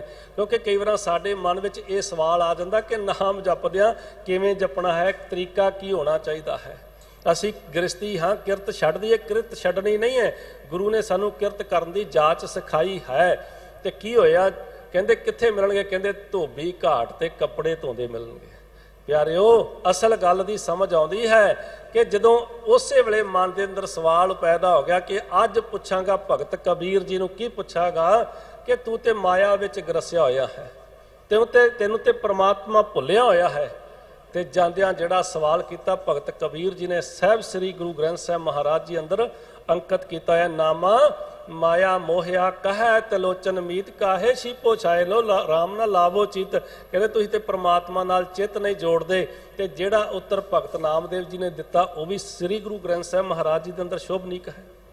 ਨਾਮਾ ਕਹੈ ਤਿਲੋਚਨਾ ਮੁਖ ਤੇ ਰਾਮ ਸੰਭਾਲ, ਹਾਥ ਪਾਉ ਕਰ ਕਾਮ ਸਭ ਚੀਤ ਨਿਰੰਜਨ ਨਾਲ। ਚਿੱਤ ਨੂੰ ਨਿਰੰਕਾਰ ਦੇ ਨਾਲ ਜੋੜ ਕੇ ਰੱਖਣਾ, ਇਹ ਜਿਹੜੇ ਸ਼ਬਦ ਹੈ ਇਹ ਭਗਤ ਕਬੀਰ ਜੀ ਨੇ ਅੰਕਿਤ ਕੀਤਾ ਹੋਇਆ ਹੈ। ਵੈਸੇ ਇੱਕ ਉਹਨਾਂ ਦਾ ਆਪਣਾ ਸ਼ਬਦ ਭਗਤ ਨਾਮਦੇਵ ਜੀ ਦੇ ਮੁਖਾਰਬਿੰਦ ਤੋਂ ਉਚਾਰਨ ਕੀਤਾ ਹੋਇਆ ਵੀ ਰਾਗ ਰਾਮ ਕਲੀ ਦੇ ਅੰਦਰ ਸੁਭਾਏਮਾਨ ਹੈ। ਆਪਾਂ ਪੜ੍ਹਦੇ ਨਾ ਕਿ ਆਨੀਲੇ ਕਾਗਦ ਕਾਟੀਲੇ ਗੁੱਡੀ ਆਕਾਸ਼ ਮੱਧੇ ਭਰਮੀ ਅਲੇ ਪੰਚ ਜਨਾਸਿਓ ਬਾਤ ਬਤਊਆ ਚੀਤ ਸੋ ਡੋਰੀ ਰਾਖੀ ਅਲੇ। ਕਹਿੰਦੇ ਜਿਵੇਂ ਉਹ ਬੱਚਾ ਜਿਹੜਾ ਹੈ ਉਹ ਪਤੰਗ ਬਣਾ ਕੇ ਆਕਾਸ਼ ਉਡਾਉਂਦਾ ਹੈ, ਪਰ ਚਿੱਤ ਪਰਮਾਤਮਾ ਵਿੱਚ ਜੋੜ ਕੇ ਰੱਖ, ਉਹ ਆਪਣੀ ਡੋਰ ਵਿੱਚ ਜੋੜ ਕੇ ਰੱਖਦਾ। ਇਸੇ ਤਰ੍ਹਾਂ ਮਨ ਰਾਮ ਨਾਮਾ ਬੇਦੀ ਅਲੇ ਜੈਸੇ ਕਨਕਲਾ ਚਿੱਤ ਮੰਡਲੇ। ਕਹਿੰਦੇ ਜਿਵੇਂ ਸੁਨਿਆਰਾ ਸੋਨੇ ਵਿੱਚ ਚਿੱਤ ਜੋੜ ਕੇ ਰੱਖਦਾ ਹੈ, ਬੱਚਾ ਉਧਰ ਚਿੱਤ ਆਪਣੀ ਪਤੰਗ ਵਿੱਚ ਚਿੱਤ ਜੋੜ ਕੇ ਰੱਖਦਾ। ਮੈਂ ਵੀ ਆਪਣਾ ਚਿੱਤ ਜਿਹੜਾ ਹੈ ਨਾ ਜੀ ਇਹ ਪਰਮਾਤਮਾ ਦੇ ਨਾਲ ਜੋੜਿਆ ਹੋਇਆ। ਇਹ ਭਗਤ ਨਾਮਦੇਵ ਜੀ ਦੇ ਆਪਣੇ ਮੁਖਾਰਬਿੰਦ ਤੋਂ ਉਚਾਰਨ ਕੀਤਾ ਹੋਇਆ ਰਾਗ ਰਾਮ ਕਲੀ ਦੇ ਅੰਦਰ ਸੁਭਾਏਮਾਨ ਹੈ। ਸੋ ਆਪਾਂ ਪੜ੍ਹ ਰਹੇ ਸੀ ਸਤਿਗੁਰੂ ਜੀ ਨੇ ਕੀ ਉਪਦੇਸ਼ ਕੀਤਾ। ਅੰਮ੍ਰਿਤ ਨਾਮ ਹਿਰਦੈ ਲੈ ਸੰਚਾ। ਭਾਵੇਂ ਉਹ ਕੰਮਕਾਰ ਕਰਦੇ ਹੋਣ, ਗ੍ਰਸਤ ਦੀਆਂ ਜ਼ਿੰਮੇਵਾਰੀਆਂ ਨਿਭਾਉਂਦੇ ਹੋਣ, ਭਾਵੇਂ ਉਹ ਕੋਈ ਰਾਜਸੀ ਸ਼ਕਤੀਆਂ ਵਾਲੀਆਂ ਨਿਭਾਉਂਦੇ ਹੋਣ, ਭਾਵੇਂ ਉਹ ਆਪਣੇ ਕਿਸੇ ਕਿਰਤ ਵਿੱਚ ਮਗਨ ਹੋਣ, ਚਾਹੇ ਧੀਆਂ ਪੁੱਤਰਾਂ ਵਿੱਚ ਹੋਣ, ਪਰ ਉਹਨਾਂ ਦੀ ਅੰਦਰ ਦੀ ਜਿਹੜੀ ਤਾਰ ਹੈ ਨਾ, ਜਿਹੜੀ ਅੰਦਰ ਦੀ ਸੁਰਤ ਹੈ ਉਹ ਪਰਮਾਤਮਾ ਦੇ ਨਾਮ ਵਿੱਚ ਜੁੜੀ ਰਹਿੰਦੀ ਹੈ। ਸੁਰਤ ਦੇ ਅੰਦਰ ਰੱਬ ਦਾ ਨਾਮ, ਰੱਬ ਦੀ ਬੰਦਗੀ ਚੱਲਦੀ ਰਹਿੰਦੀ ਹੈ। ਨਾਮ ਨੂੰ ਇਕੱਠਾ ਕਰਦੇ ਰਹਿੰਦੇ ਹਨ। ਕਹੋ ਨਾਨਕ ਜਾ ਕਾ ਪੂਰਾ ਕਰਮਾ। ਇਹ ਜਿਹੜੀ ਚੀਜ਼ ਹੈ ਨਾ ਜੀ ਇਹ ਵੱਡਿਆਂ ਭਾਗਾਂ ਦੀ ਨਿਸ਼ਾਨੀ ਜੇ, ਵੱਡੇ ਕਰਮਾਂ ਦੀ ਨਿਸ਼ਾਨੀ ਜੇ। ਜਿਹੜੀ ਸਾਧ ਸੰਗਤ ਦੀ ਪ੍ਰਾਪਤੀ ਹੋਣੀ, ਗੁਰੂ ਦੀ ਸੰਗਤ ਮਿਲਣੀ, ਸਤਿਪੁਰਸ਼ਾਂ ਦੀ ਸੰਗਤ ਮਿਲਣੀ। ਆ ਜਿਹੜੇ ਤੁਸੀਂ ਗੁਰੂ ਦੀ ਗੋਦ ਵਿੱਚ ਬੈਠੇ ਹੋ, ਜੁੜ ਕੇ ਬੈਠੇ ਹੋ ਸੁਰਤੀਆਂ ਨੂੰ ਟਿਕਾ ਕੇ, ਜਾਂ ਜਿਹੜੀਆਂ ਸੰਗਤਾਂ ਹਰ ਨਿਤਾ ਪ੍ਰਤੀ ਸਤਿਗੁਰੂ ਸਾਹਿਬ ਸੱਚੇ ਪਾਤਸ਼ਾਹ ਜੀ ਦੀ ਬਾਣੀ ਦੀ ਕਥਾ ਸੁਣਨ ਵਾਸਤੇ ਆਪਣੇ ਘਰਾਂ ਦੇ ਅੰਦਰ ਟੀਵੀ ਅੱਗੇ ਬੈਠਦੇ ਨੇ, ਉਹ ਵੀ ਤਾਂ ਬੰਦਗੀ ਹੈ ਨਾ। ਆ ਵੀ ਇਹ ਬੰਦਗੀ, ਇਹ ਨਹੀਂ ਕਿ ਆਪਾਂ ਵਾਹਿਗੁਰੂ ਵਾਹਿਗੁਰੂ ਕਰ ਰਹੇ ਹਾਂ ਤੇ ਬੰਦਗੀ ਹੈ। ਜਦੋਂ ਸਾਡੀ ਸੁਰਤ ਦੇ ਅੰਦਰ ਪ੍ਰਮਾਤਮਾ ਦੇ ਗਿਆਨ ਦਾ ਨਾਮ ਆ ਰਿਹਾ ਹੈ, ਪ੍ਰਮਾਤਮਾ ਨਾਲ ਆਤਮਾ ਜੁੜ ਰਹੀ ਹੋਵੇ, ਉਹ ਕਹਿ ਲਓ ਕਿ ਤੁਹਾਡੇ ਭਾਵੇਂ ਤੁਸੀਂ ਕਥਾ ਦੁਆਰਾ ਜੁੜ ਰਹੀ ਹੋਵੇ, ਭਾਵੇਂ ਕੀਰਤਨ ਦੁਆਰਾ ਜੁੜ ਰਹੀ ਹੋਵੇ। ਕਈ ਵਾਰ ਅਸੀਂ ਸੋਚਦੇ ਹਾਂ ਕਿ ਜੇ ਅਸੀਂ ਕੀਰਤਨ ਸੁਣ ਲਿਆ ਤੇ ਨਾਮ ਤਾਂ ਜਪਿਆ ਨਹੀਂ। ਨਹੀਂ ਭਾਈ, ਜੇ ਕੀਰਤਨ ਵੀ ਸੁਣਿਆ ਤੇ ਉਹ ਵੀ ਨਾਮ ਜਪਣਾ ਹੈ, ਤੇ ਜੇ ਅਸੀਂ ਕਥਾ ਸੁਣੀ ਹੈ ਤੇ ਇਹ ਵੀ ਪਰਮਾਤਮਾ ਦਾ ਨਾਮ ਜਪਣਾ ਹੈ। ਪਰ ਇੱਕ ਗੱਲ ਯਾਦ ਰੱਖਿਓ, ਕਥਾ ਦੇ ਵਿੱਚੋਂ ਉਹ ਗੱਲਾਂ ਨਹੀਂ ਸੁਣਨੀਆਂ ਜਿਹੜੀਆਂ ਕਥਾ ਦੇ ਅੰਦਰ ਕੱਚੀਆਂ ਪਿੱਲੀਆਂ ਗੱਲਾਂ ਹੋਣ, ਜਾਂ ਈਰਖਾ ਦਵੈਸ਼ ਵਾਲੀਆਂ ਗੱਲਾਂ ਹੋਣ। ਅੱਜ ਕੱਲ੍ਹ ਤੇ ਮਾਫੀ ਮੰਗਾ, ਕੁਝ ਮੇਰੇ ਵੀਰ ਹੀ ਨੇ, ਸੱਜਣ ਹੀ ਨੇ, ਜਿਹੜੇ ਕਈ ਵਾਰ ਕਥਾ ਦੇ ਵਿੱਚ ਵੀ ਕੱਚੀਆਂ ਪਿੱਲੀਆਂ ਗੱਲਾਂ, ਈਰਖਾ ਤੇ ਦਵੈਸ਼ ਵਾਲੀਆਂ ਗੱਲਾਂ ਮੈਂ ਕਈ ਵਾਰ ਦੇਖਦਾ, ਮੇਰਾ ਮਨ ਕਈ ਵਾਰ ਬੜਾ ਪਰੇਸ਼ਾਨ ਹੁੰਦਾ ਹੈ। ਗੁਰੂ ਦੀ ਗੋਦ ਵਿੱਚ ਬੈਠ ਕੇ ਗੁਰੂ ਦੇ ਸੰਦੇਸ਼ ਤੋਂ ਬਾਹਰ ਕਿਵੇਂ ਚਲੇ ਜਾਂਦੇ ਆ, ਇਹ ਹੀਆ ਕਿਵੇਂ ਪੈਂਦਾ ਹੈ। ਅਸਲ ਵਿੱਚ ਕਦੀ ਕਦੀ ਮਹਿਸੂਸ ਹੁੰਦਾ ਹੈ ਕਿ ਅਜੇ ਥੋੜੀ ਜੀ ਹੋਰ ਬੰਦਗੀ ਕਰਨ ਦੀ ਲੋੜ ਹੈ। ਕਿਉਂਕਿ ਜੇ ਗੁਰੂ ਦੀ ਗੋਦ ਵਿੱਚ ਬੈਠ ਕੇ ਗੱਲ ਗੁਰੂ ਦੀ ਨਹੀਂ, ਵਡਿਆਈ ਗੁਰੂ ਦੀ ਨਹੀਂ, ਉਸਤਤ ਗੁਰੂ ਦੀ ਨਹੀਂ, ਜੇ ਉਸਤਤ ਬੰਦਿਆਂ ਦੀ ਕਰ ਰਹੇ ਹਾਂ ਤੇ ਸਮਝ ਲੈਣਾ ਕਿ ਅਸੀਂ ਗੁਰੂ ਦੀ ਗੋਦ 'ਚ ਬੈਠ ਕੇ ਬੰਦਿਆਂ ਦੀ ਉਸਤਤ ਕਰ ਰਹੇ ਹਾਂ, ਅਸੀਂ ਕਿਤੇ ਨਾ ਕਿਤੇ ਮਿਸਟੇਕ ਕਰ ਰਹੇ ਹਾਂ। ਔਰ ਦੂਸਰੀ ਬੇਨਤੀ, ਜੇ ਗੁਰੂ ਦੀ ਗੋਦ ਵਿੱਚ ਬੈਠ ਕੇ ਅਸੀਂ ਹੋਰ ਤਰ੍ਹਾਂ ਦੀਆਂ ਗੱਲਾਂ, ਕਈ ਤਰ੍ਹਾਂ ਦੀਆਂ ਖੁਸ਼ਕ ਗੱਲਾਂ ਕਰੀ ਜਾ ਰਹੇ ਹਾਂ, ਜਿਹੜੇ ਰੱਬ ਦੇ ਨਾਲੋਂ ਤੋੜਨ ਵਾਲੀਆਂ ਗੱਲਾਂ, ਜੋੜਨ ਦਾ ਕੰਮ ਛੱਡ ਕੇ ਅਸੀਂ ਤੋੜਨ ਵਾਲਾ ਆਰੰਭ ਕਰ ਲਿਆ। ਜੇ ਅਸੀਂ ਤੋੜਨ ਵਾਲੀਆਂ ਗੱਲਾਂ ਕਰ ਰਹੇ ਹਾਂ ਤੇ ਸਮਝ ਲੈਣਾ ਕਿ ਅਸੀਂ ਗੁਰੂ ਦੀ ਗੋਦ ਵਿੱਚ ਬੈਠ ਕੇ ਅਸੀਂ ਵੀ ਪਾਪਾਂ ਦੇ ਭਾਗੀ ਹਾਂ। ਇਹ ਕਈ ਵਾਰ ਮਨ ਦੇ ਅੰਦਰ ਹੰਕਾਰ ਵੀ ਪੈਦਾ ਹੋ ਜਾਂਦਾ ਹੈ ਕਿ ਮੈਨੂੰ ਤੇ ਗਿਆਨ ਹੀ ਬੜਾ ਹੋ ਗਿਆ ਹੈ। ਨਹੀਂ ਭਾਈ, ਇਹ ਤੇ ਜੇ ਇਹ ਕੋਈ ਸੋਚੇ ਕਿ ਮੈਨੂੰ ਬੜਾ ਗਿਆਨ ਹੋ ਗਿਆ ਹੈ ਤੇ ਮੈਂ ਬੜਾ ਮਹਾਨ ਕਥਾਵਾਚਕ ਬਣ ਗਿਆ, ਖਿਮਾ ਮੰਗਾ। ਸਾਹਿਬ ਦੀ ਬਾਣੀ ਕਹਿੰਦੀ, ਜੋ ਜਾਣੈ ਮੈਂ ਕਥ ਨਹੀਂ ਕਰਤਾ, ਵਿਆਪਾਰੀ ਬਸਦਾ ਜੋ ਫਿਰਦਾ। ਜਿਵੇਂ ਵਪਾਰੀ ਮੱਝਾਂ ਗਾਵਾਂ ਖਰੀਦਦਾ ਫਿਰਦਾ, ਇਹ ਵੀ ਤੇ ਧਨ ਦੇ ਪਿੱਛੇ ਉਸੇ ਤਰ੍ਹਾਂ ਹੀ ਵਪਾਰੀਆਂ ਵਾਂਗ ਵਪਾਰ ਹੀ ਕਰਦਾ ਫਿਰਦੇ ਨੇ। ਧਾਰਮਿਕ ਬੰਦੇ ਨੂੰ ਵੀ ਗੁਰੂ ਸਾਹਿਬ ਨੇ ਕਿਸੇ ਤੇ ਦਾ ਕੋਈ ਲਿਹਾਜ਼ ਨਹੀਂ ਰੱਖਿਆ। ਇਹ ਅਸਲ 'ਚ ਸੰਤ ਦੀ ਗੱਲ। ਤੇ ਜਿਹੜੇ ਜਿਹੜੇ ਮਿੱਠੀਆਂ ਮਿੱਠੀਆਂ ਗੱਲਾਂ ਸੁਣਾਉਂਦੇ ਹੋਣ, ਜਿਹੜੇ ਡੇਰੇਦਾਰ ਲੋਕ ਨੇ ਉਹ ਆਪਣੇ ਚੇਲੇ ਨੂੰ ਹੋਰ ਤਰੀਕੇ ਨਾਲ ਸਮਝਾਉਂਦੇ ਨੇ, ਚੇਲੇ ਦੀ ਗੱਲ ਹੋਰ ਤਰ੍ਹਾਂ ਨਾਲ ਸੁਣਦੇ ਨੇ ਤੇ ਆਪਣੀ ਗੱਲ ਉਹ ਫਿਰ ਆਮ ਪਬਲਿਕ ਦੀ ਹੋਰ ਤਰੀਕੇ ਨਾਲ ਸੁਣਦੇ ਨੇ। ਅਸਲ ਗੁਰੂ ਜਿਹੜਾ ਹੈ ਨਾ, ਜਿਹੜਾ ਅਸਲ ਸੰਤ ਹੈ, ਉਹ ਇਹ ਨਹੀਂ ਕੰਮ ਕਰਦਾ ਕਿ ਚੇਲੇ ਨੂੰ ਹੋਰ ਤਰ੍ਹਾਂ ਨਾਲ ਉਪਦੇਸ਼, ਚੇਲੇ ਦੀ ਗੱਲ ਹੋਰ ਤਰੀਕੇ ਨਾਲ ਸੁਣਨੀ, ਇਦਾਂ ਨਹੀਂ ਹੈ। ਉਹ ਤੇ ਸਾਰਿਆਂ ਨਾਲ ਇੱਕੋ ਜਿਹਾ ਜਿਹੜਾ ਹੈ ਉਹ ਵਰਤਾਓ ਕਰਦਾ ਹੈ। ਸਤਿਗੁਰੂ ਸੱਚੇ ਪਾਤਸ਼ਾਹ ਜੀ ਨੇ ਕੀ ਕਿਹਾ ਹੈ ਇੱਥੇ, ਕਹਿੰਦੇ ਇਹ ਵੱਡਿਆਂ ਭਾਗਾਂ ਦੀ ਨਿਸ਼ਾਨੀ ਹੈ ਗੁਰੂ ਕੀ ਸੰਗਤ ਨਸੀਬ ਹੋ ਜਾਣੀ। ਸੰਗਤ ਜਿਹੜੀ ਹੈ ਸਤਿਪੁਰਸ਼ਾਂ ਦੀ ਨਸੀਬ ਹੋ ਜਾਣੀ। ਕਿਹੜੀ? ਸਾਹਿਬ ਸੱਚੇ ਪਾਤਸ਼ਾਹ ਕਹਿੰਦੇ ਕਹੋ ਨਾਨਕ ਜਾ ਕਾ ਪੂਰਾ ਕਰਮ, ਇਹ ਵੱਡੇ ਪੂਰੇ ਕਰਮ ਦੀ, ਮਹਾਨ ਕਰਮ ਦੀ ਨਿਸ਼ਾਨੀ ਹੈ, ਵਡਭਾਗਾਂ ਦੀ ਨਿਸ਼ਾਨੀ ਹੈ। ਧੰਨ ਗੁਰੂ ਅਰਜਨ ਸਾਹਿਬ ਮਹਾਰਾਜ ਜੀ ਆਖਦੇ ਹਨ ਕਿ ਇਹ ਮਹਾਨ ਕਰਮ ਦੀ ਨਿਸ਼ਾਨੀ ਹੈ, ਵੱਡੇ ਕਰਮਾਂ ਦੀ ਨਿਸ਼ਾਨੀ ਹੈ। ਤਿਸ ਭੇਟੇ ਸਾਧੂ ਕੇ ਚਰਨ, ਇਹ ਉਹੀ ਜਿਹੜਾ ਗੁਰੂ ਦੀ ਸੰਗਤ ਕਰਨ ਵਾਲਾ, ਅਸਲ 'ਚ ਫਿਰ ਉਹ ਜਿਹੜਾ ਹੈ ਉਹਨੇ ਚਰਨ ਪਰਸੇ ਨੇ ਗੁਰੂ ਦੇ, ਗੁਰੂ ਦੇ ਚਰਨ ਪਰਸਣ। ਸਾਧੂ ਦਾ ਅਰਥ ਵੀ ਗੁਰੂ ਹੈ ਕਿ ਗੁਰੂ ਦੇ ਚਰਨ ਪਰਸਣ ਵਾਲਾ ਕਿਹੜਾ ਸਿੱਖ ਹੈ? ਉਹ ਸਿੱਖ ਗੁਰੂ ਦੇ ਚਰਨ ਪਰਸਣ ਵਾਲਾ ਹੈ, ਉਹ ਵੱਡਿਆਂ ਕਰਮਾਂ ਵਾਲਾ ਹੈ। ਕਿਹੜਾ? ਜਿਨੇ ਆਪਣੇ ਹਿਰਦੇ ਦੇ ਅੰਦਰ, ਆਪਣੀ ਆਤਮਾ ਦੇ ਅੰਦਰ ਪ੍ਰਮਾਤਮਾ ਦਾ ਨਾਮ ਸਿੰਚਿਆ ਹੈ, ਨਾਮ ਧਨ ਇਕੱਠਾ ਕੀਤਾ ਹੈ। ਮੈਂ ਬੇਨਤੀਆਂ ਕੁਝ ਕੁ ਕਰਨੀਆਂ ਚਾਹੁੰਦਾ ਹਾਂ ਆਪ ਜੀ ਸੰਗਤ ਦੇ ਚਰਨਾਂ ਵਿੱਚ। ਸੰਗਤ ਜੀ, ਅੱਜ ਦੇ ਯੁੱਗ ਵਿੱਚ ਸਾਡੀ ਦੌੜ ਕੇਵਲ ਪਦਾਰਥ ਬਣ ਗਈ ਹੈ। ਦੂਸਰੀ ਬੇਨਤੀ, ਅਸੀਂ ਆਪਣੇ ਬੱਚਿਆਂ ਨੂੰ ਕੇਵਲ ਪੈਸੇ ਕਮਾਉਣ ਵਾਲੀਆਂ ਮਸ਼ੀਨਾਂ ਬਣਾ ਦਿੱਤਾ। ਬੇਸ਼ੱਕ ਪੈਸੇ ਤੋਂ ਬਿਨਾਂ ਜ਼ਿੰਦਗੀ ਨਹੀਂ ਹੈ, ਪੈਸਾ ਵੀ ਜ਼ਿੰਦਗੀ ਵਿੱਚ ਜ਼ਰੂਰੀ ਹੈ। ਗੁਰੂ ਨੇ ਤਾਂ ਹੀ, ਗੁਰੂ ਨਾਨਕ ਸਾਹਿਬ ਮਹਾਰਾਜ ਜੀ ਨੇ ਖੁਦ ਕਿਰਤ ਕੀਤੀ। ਜਿੱਥੇ ਮੋਦੀਖਾਨਾ ਚਲਾਇਆ ਉੱਥੇ ਧੰਨ ਗੁਰੂ ਨਾਨਕ ਸਾਹਿਬ ਜੀ ਨੇ ਹਲ ਵੀ ਚਲਾਇਆ। ਹਰ ਤਰ੍ਹਾਂ ਨਾਲ ਕਿਰਤ ਕਰਨ ਦੀ ਸਾਨੂੰ ਜਾਚ ਦੱਸੀ। ਵਪਾਰ ਕਰਦਿਆਂ ਵੀ ਤੁਸੀਂ ਕਿਰਤ ਕਰ ਸਕਦੇ ਹੋ, ਗੁਰੂ ਨਾਨਕ ਸਾਹਿਬ ਜੀ ਨੇ ਸਿਖਾਇਆ। ਤੁਸੀਂ ਖੇਤੀ ਕਰਕੇ ਵੀ ਕਿਰਤ ਕਰ ਸਕਦੇ ਹੋ, ਗੁਰੂ ਨਾਨਕ ਸਾਹਿਬ ਮਹਾਰਾਜ ਜੀ ਨੇ ਸਿਖਾਇਆ ਕਿ ਤੁਸੀਂ ਨੌਕਰੀ ਕਰਕੇ ਵੀ ਕਿਰਤ ਕਰ ਸਕਦੇ ਹੋ। ਇਹ ਸਾਨੂੰ ਜਿਹੜੀ ਸਿੱਖਿਆ ਗੁਰੂ ਨੇ ਬਖਸ਼ਿਸ਼ ਕੀਤੀ। ਪਰ ਇੱਕ ਗੱਲ, ਕੇਵਲ ਤੇ ਕੇਵਲ ਧਨ ਹੀ ਸਭ ਕੁਝ ਮੰਨ ਬੈਠਣਾ, ਇਹ ਸਾਡੀ ਵੱਡੀ ਗਲਤੀ ਹੈ। ਆਪਣੇ ਬੱਚਿਆਂ ਨੂੰ ਅਸੀਂ ਵਿਦੇਸ਼ੀ ਭਾਸ਼ਾਵਾਂ ਬਹੁਤ ਪੜ੍ਹਾਈਆਂ, ਮੈਂ ਨਹੀਂ ਕਹਿੰਦਾ ਨਾ ਪੜ੍ਹਾਓ, ਮੁਬਾਰਕ ਹੈ, ਦੂਜੀਆਂ ਭਾਸ਼ਾਵਾਂ ਸਿਖਾਉਣੀਆਂ ਚਾਹੀਦੀਆਂ ਹੈ। ਪਰ ਜਿੱਥੇ ਤੁਸੀਂ ਦੂਜੀਆਂ ਭਾਸ਼ਾਵਾਂ ਸਿਖਾਈਆਂ, ਅੱਜ ਸਾਡੇ ਬੱਚੇ ਜਿਹੜੇ ਸਾਡੀ ਮਾਂ ਬੋਲੀ ਨਾਲੋਂ ਟੁੱਟ ਚੁੱਕੇ ਹੈ। ਤੇ ਜਿਹਦੇ ਕੋਲ ਮਾਂ ਬੋਲੀ ਨਾ ਰਹੀ, ਉਹਨੂੰ ਕਿਵੇਂ ਸਮਝ ਆਏਗੀ ਗੁਰੂ ਕੀ ਬਾਣੀ ਦੀ? ਅੱਜ ਮੈਂ ਇੱਕ ਬੇਨਤੀ ਕਰਾਂ, ਆਪਣੇ ਹਰ ਘਰ ਦੇ ਬਾਹਰ ਇੱਕ ਇੱਕ ਫੱਟੀ ਟੰਗ ਦਿਓ ਜਿਹਦੇ ਤੇ ਊੜਾੜਾ ਲਿਖ ਦਿਓ, ਜਿਹਦੇ ਉੱਤੇ ਗੁਰਮੁਖੀ ਦੇ ਅੱਖਰ ਲਿਖ ਦਿਓ, ਉਹਦੇ ਤੇ ਇੱਕ ਇਹ ਲਿਖ ਦਿਓ ਕਿ ਗੁਰਮੁਖੀ। ਆਪਣੇ ਘਰ ਦੇ ਅੰਦਰ ਇੱਕ ਇੱਕ ਫੱਟੀ ਟੰਗ ਲਓ ਕਿ ਭਾਈ ਅਸੀਂ ਘੱਟੋ ਘੱਟ ਜੇ ਆਪਣੇ ਸੁਰਤਾਂ ਦੇ ਅੰਦਰ ਕੋਈ ਸਿੱਖ ਦਾ ਬੱਚਾ ਸਿੱਖ ਹੋਵੇ ਤੇ ਆਪਣੇ ਬੱਚੇ ਨੂੰ ਗੁਰਮੁਖੀ ਨਾ ਪੜ੍ਹਾਵੇ, ਇਸ ਤੋਂ ਵੱਡੀ ਕੋਈ ਗਲਤੀ ਨਹੀਂ। ਜਦੋਂ ਤੱਕ ਤੁਹਾਡੀ ਉਹ ਬੋਲੀ, ਤੁਹਾਡੀ ਭਾਸ਼ਾ ਨਹੀਂ ਸਿੱਖੇਗਾ, ਓਨੀ ਦੇਰ ਤੱਕ ਤੁਹਾਡਾ ਸੱਭਿਆਚਾਰ ਨਹੀਂ ਸਿੱਖੇਗਾ। ਜਿੰਨੀ ਦੇਰ ਤੱਕ ਤੁਹਾਡਾ ਸੱਭਿਆਚਾਰ ਨਹੀਂ ਸਿੱਖੇਗਾ, ਓਨੀ ਦੇਰ ਤੱਕ ਉਹਨੂੰ ਆਪਣੇ ਮਾਂ-ਬਾਪ ਬਾਰੇ ਵੀ ਸਮਝ ਨਹੀਂ ਆਏਗੀ। ਜਿਹੜੇ ਬੱਚੇ ਅਸੀਂ ਮਸ਼ੀਨਾਂ ਬਣਾ ਲਈਆਂ ਨਾ ਜੀ ਪੈਸੇ ਕਮਾਉਣ ਵਾਲੀਆਂ, ਅੱਜ ਉਹ ਮਾਂ-ਬਾਪ ਆਪਣੇ ਪੁੱਤਰ ਦਾ ਮੋਢਾ ਬੱਚੇ ਦਾ ਲੱਭਦੇ ਫਿਰਦੇ ਹੱਥ ਰੱਖਣ ਵਾਸਤੇ। ਕੀ ਕਾਰਨ ਆਇਆ? ਅਸੀਂ ਕਲਚਰ ਭੁੱਲ ਗਏ, ਅਸੀਂ ਮਾਂ-ਬਾਪ ਦੀ ਸੇਵਾ ਭੁੱਲ ਗਏ। ਜਿਹੜੀ ਸੇਵਾ ਗੁਰੂ ਨੇ ਸਾਨੂੰ ਦੱਸੀ ਸੀ, ਆਪਣੇ ਮਾਂ-ਬਾਪ ਦੀ ਸੇਵਾ, ਉਹ ਭੁੱਲ ਚੁੱਕੇ। ਕਿਉਂ ਭੁੱਲ ਗਏ? ਕਿਉਂਕਿ ਅਸੀਂ ਉਹਨਾਂ ਨੂੰ ਪੈਸੇ ਕਮਾਉਣ ਵਾਲੀਆਂ ਮਸ਼ੀਨਾਂ ਬਣਾ ਲਿਆ। ਆਪਣੇ ਅਸਲ ਵਿਰਸੇ ਨਾਲੋਂ ਟੁੱਟ ਗਏ। ਸਾਡੀ ਇਹ ਹਾਲਤ ਹੋ ਗਈ ਕਿ ਅਸੀਂ ਕੇਵਲ ਤੇ ਕੇਵਲ ਧਨ ਦੇ ਪਿੱਛੇ ਦੌੜ। ਨਹੀਂ ਪਿਆਰਿਓ, ਧਨ ਤੇ ਪਿੱਛੇ ਕਮਾਉਣਾ ਚਾਹੀਦਾ, ਪਰ ਓਨਾ ਕੁ ਕਮਾਓ ਜਿੰਨੇ ਨਾਲ ਸਾਡਾ ਗੁਜ਼ਾਰਾ ਚੱਲੀ ਜਾਵੇ। ਉਹ 'ਚ ਕਮਾਓ, ਓਨੀ ਕਿਰਤ ਕਰੋ। ਜ਼ਿਆਦਾ ਇਹਦੇ ਵਿੱਚ ਲਵਰੇਜ ਨਾ ਹੋ ਜਾਵੋ, ਜ਼ਿਆਦਾ ਇਹਦੇ ਵਿੱਚ ਖੱਚਤ ਨਾ ਹੋ ਜਾਵੋ। ਕੇਵਲ ਤੇ ਕੇਵਲ ਪ੍ਰਮਾਤਮਾ ਦੀ ਬੰਦਗੀ ਵੱਲ ਆ ਜਾਓ। ਜਿਹੜੇ ਬੱਚੇ ਗੁਰੂ ਨਾਲ ਜੁੜ ਜਾਂਦੇ ਨੇ, ਜਿਨ੍ਹਾਂ ਦੀ ਆਤਮਾ ਆਪਣੇ ਗੁਰੂ ਨਾਲ ਜੁੜ ਜਾਂਦੀ, ਗੁਰੂ ਕੀ ਬਾਣੀ ਨਾਲ ਜੁੜ ਜਾਂਦੀ ਹੈ, ਆਤਮਾ ਦੇ ਅੰਦਰ ਟਿਕਾਓ ਤੇ ਚੈਨ ਬਣ ਜਾਂਦਾ ਹੈ। ਜਿਨ੍ਹਾਂ ਨੂੰ ਇਹ ਸਾਰੇ ਪਾਸੇ ਸਮਝ ਆ ਜਾਂਦੀ ਹੈ ਨਾ ਜੀ, ਤੇ ਫਿਰ ਉਹ ਈਰਖਾ ਵੀ ਉਹਨਾਂ ਦੇ ਅੰਦਰੋਂ ਖਤਮ ਹੋ ਜਾਂਦੀ ਤੇ ਸੇਵਾ ਭਾਵ ਵੀ ਆ ਜਾਂਦਾ ਹੈ। ਗੁਰੂ ਕੀ ਬਾਣੀ ਨੇ ਸੇਵਾ ਕਰਨ ਦੀ ਜਾਚ ਵੀ ਸਿਖਾਉਣੀ ਹੈ। ਗੁਰੂ ਕੀ ਬਾਣੀ ਨੇ, ਗੁਰੂ ਨੇ, ਇਹ ਸੰਤ ਦਾ ਸੁਭਾਅ ਹੈ ਕਿ ਉਹ ਸੇਵਾ ਕਰਨੀ ਵੀ ਸਿਖਾਉਂਦਾ ਹੈ। ਸੰਤ ਦਾ ਸੁਭਾਅ ਹੈ ਉਹ ਸਿਮਰਨ ਕਰਨਾ ਵੀ ਸਿਖਾਉਂਦਾ ਹੈ।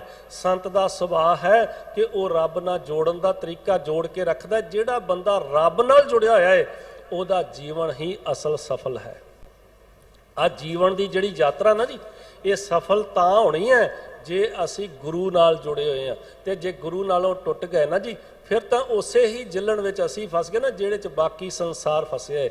ਜੇ ਗੁਰੂ ਕੀ ਗੋਦ ਵਿੱਚ ਆਉਂਦੇ ਹੋ, ਨਿਤਾ ਪ੍ਰਤੀ ਕਥਾ ਸਰਵਣ ਕਰਦੇ ਹੋ, ਕੀਰਤਨ ਸਰਵਣ ਕਰਦੇ ਹੋ, ਤੇ ਜੀਵਨ ਵਿੱਚ ਥੋੜੀ ਥੋੜੀ ਕਿਣਕਾ ਕਿਣਕਾ ਤਬਦੀਲੀ ਲਿਆਉਣ ਦਾ ਜ਼ਰੂਰ ਯਤਨ ਕਰੀਏ।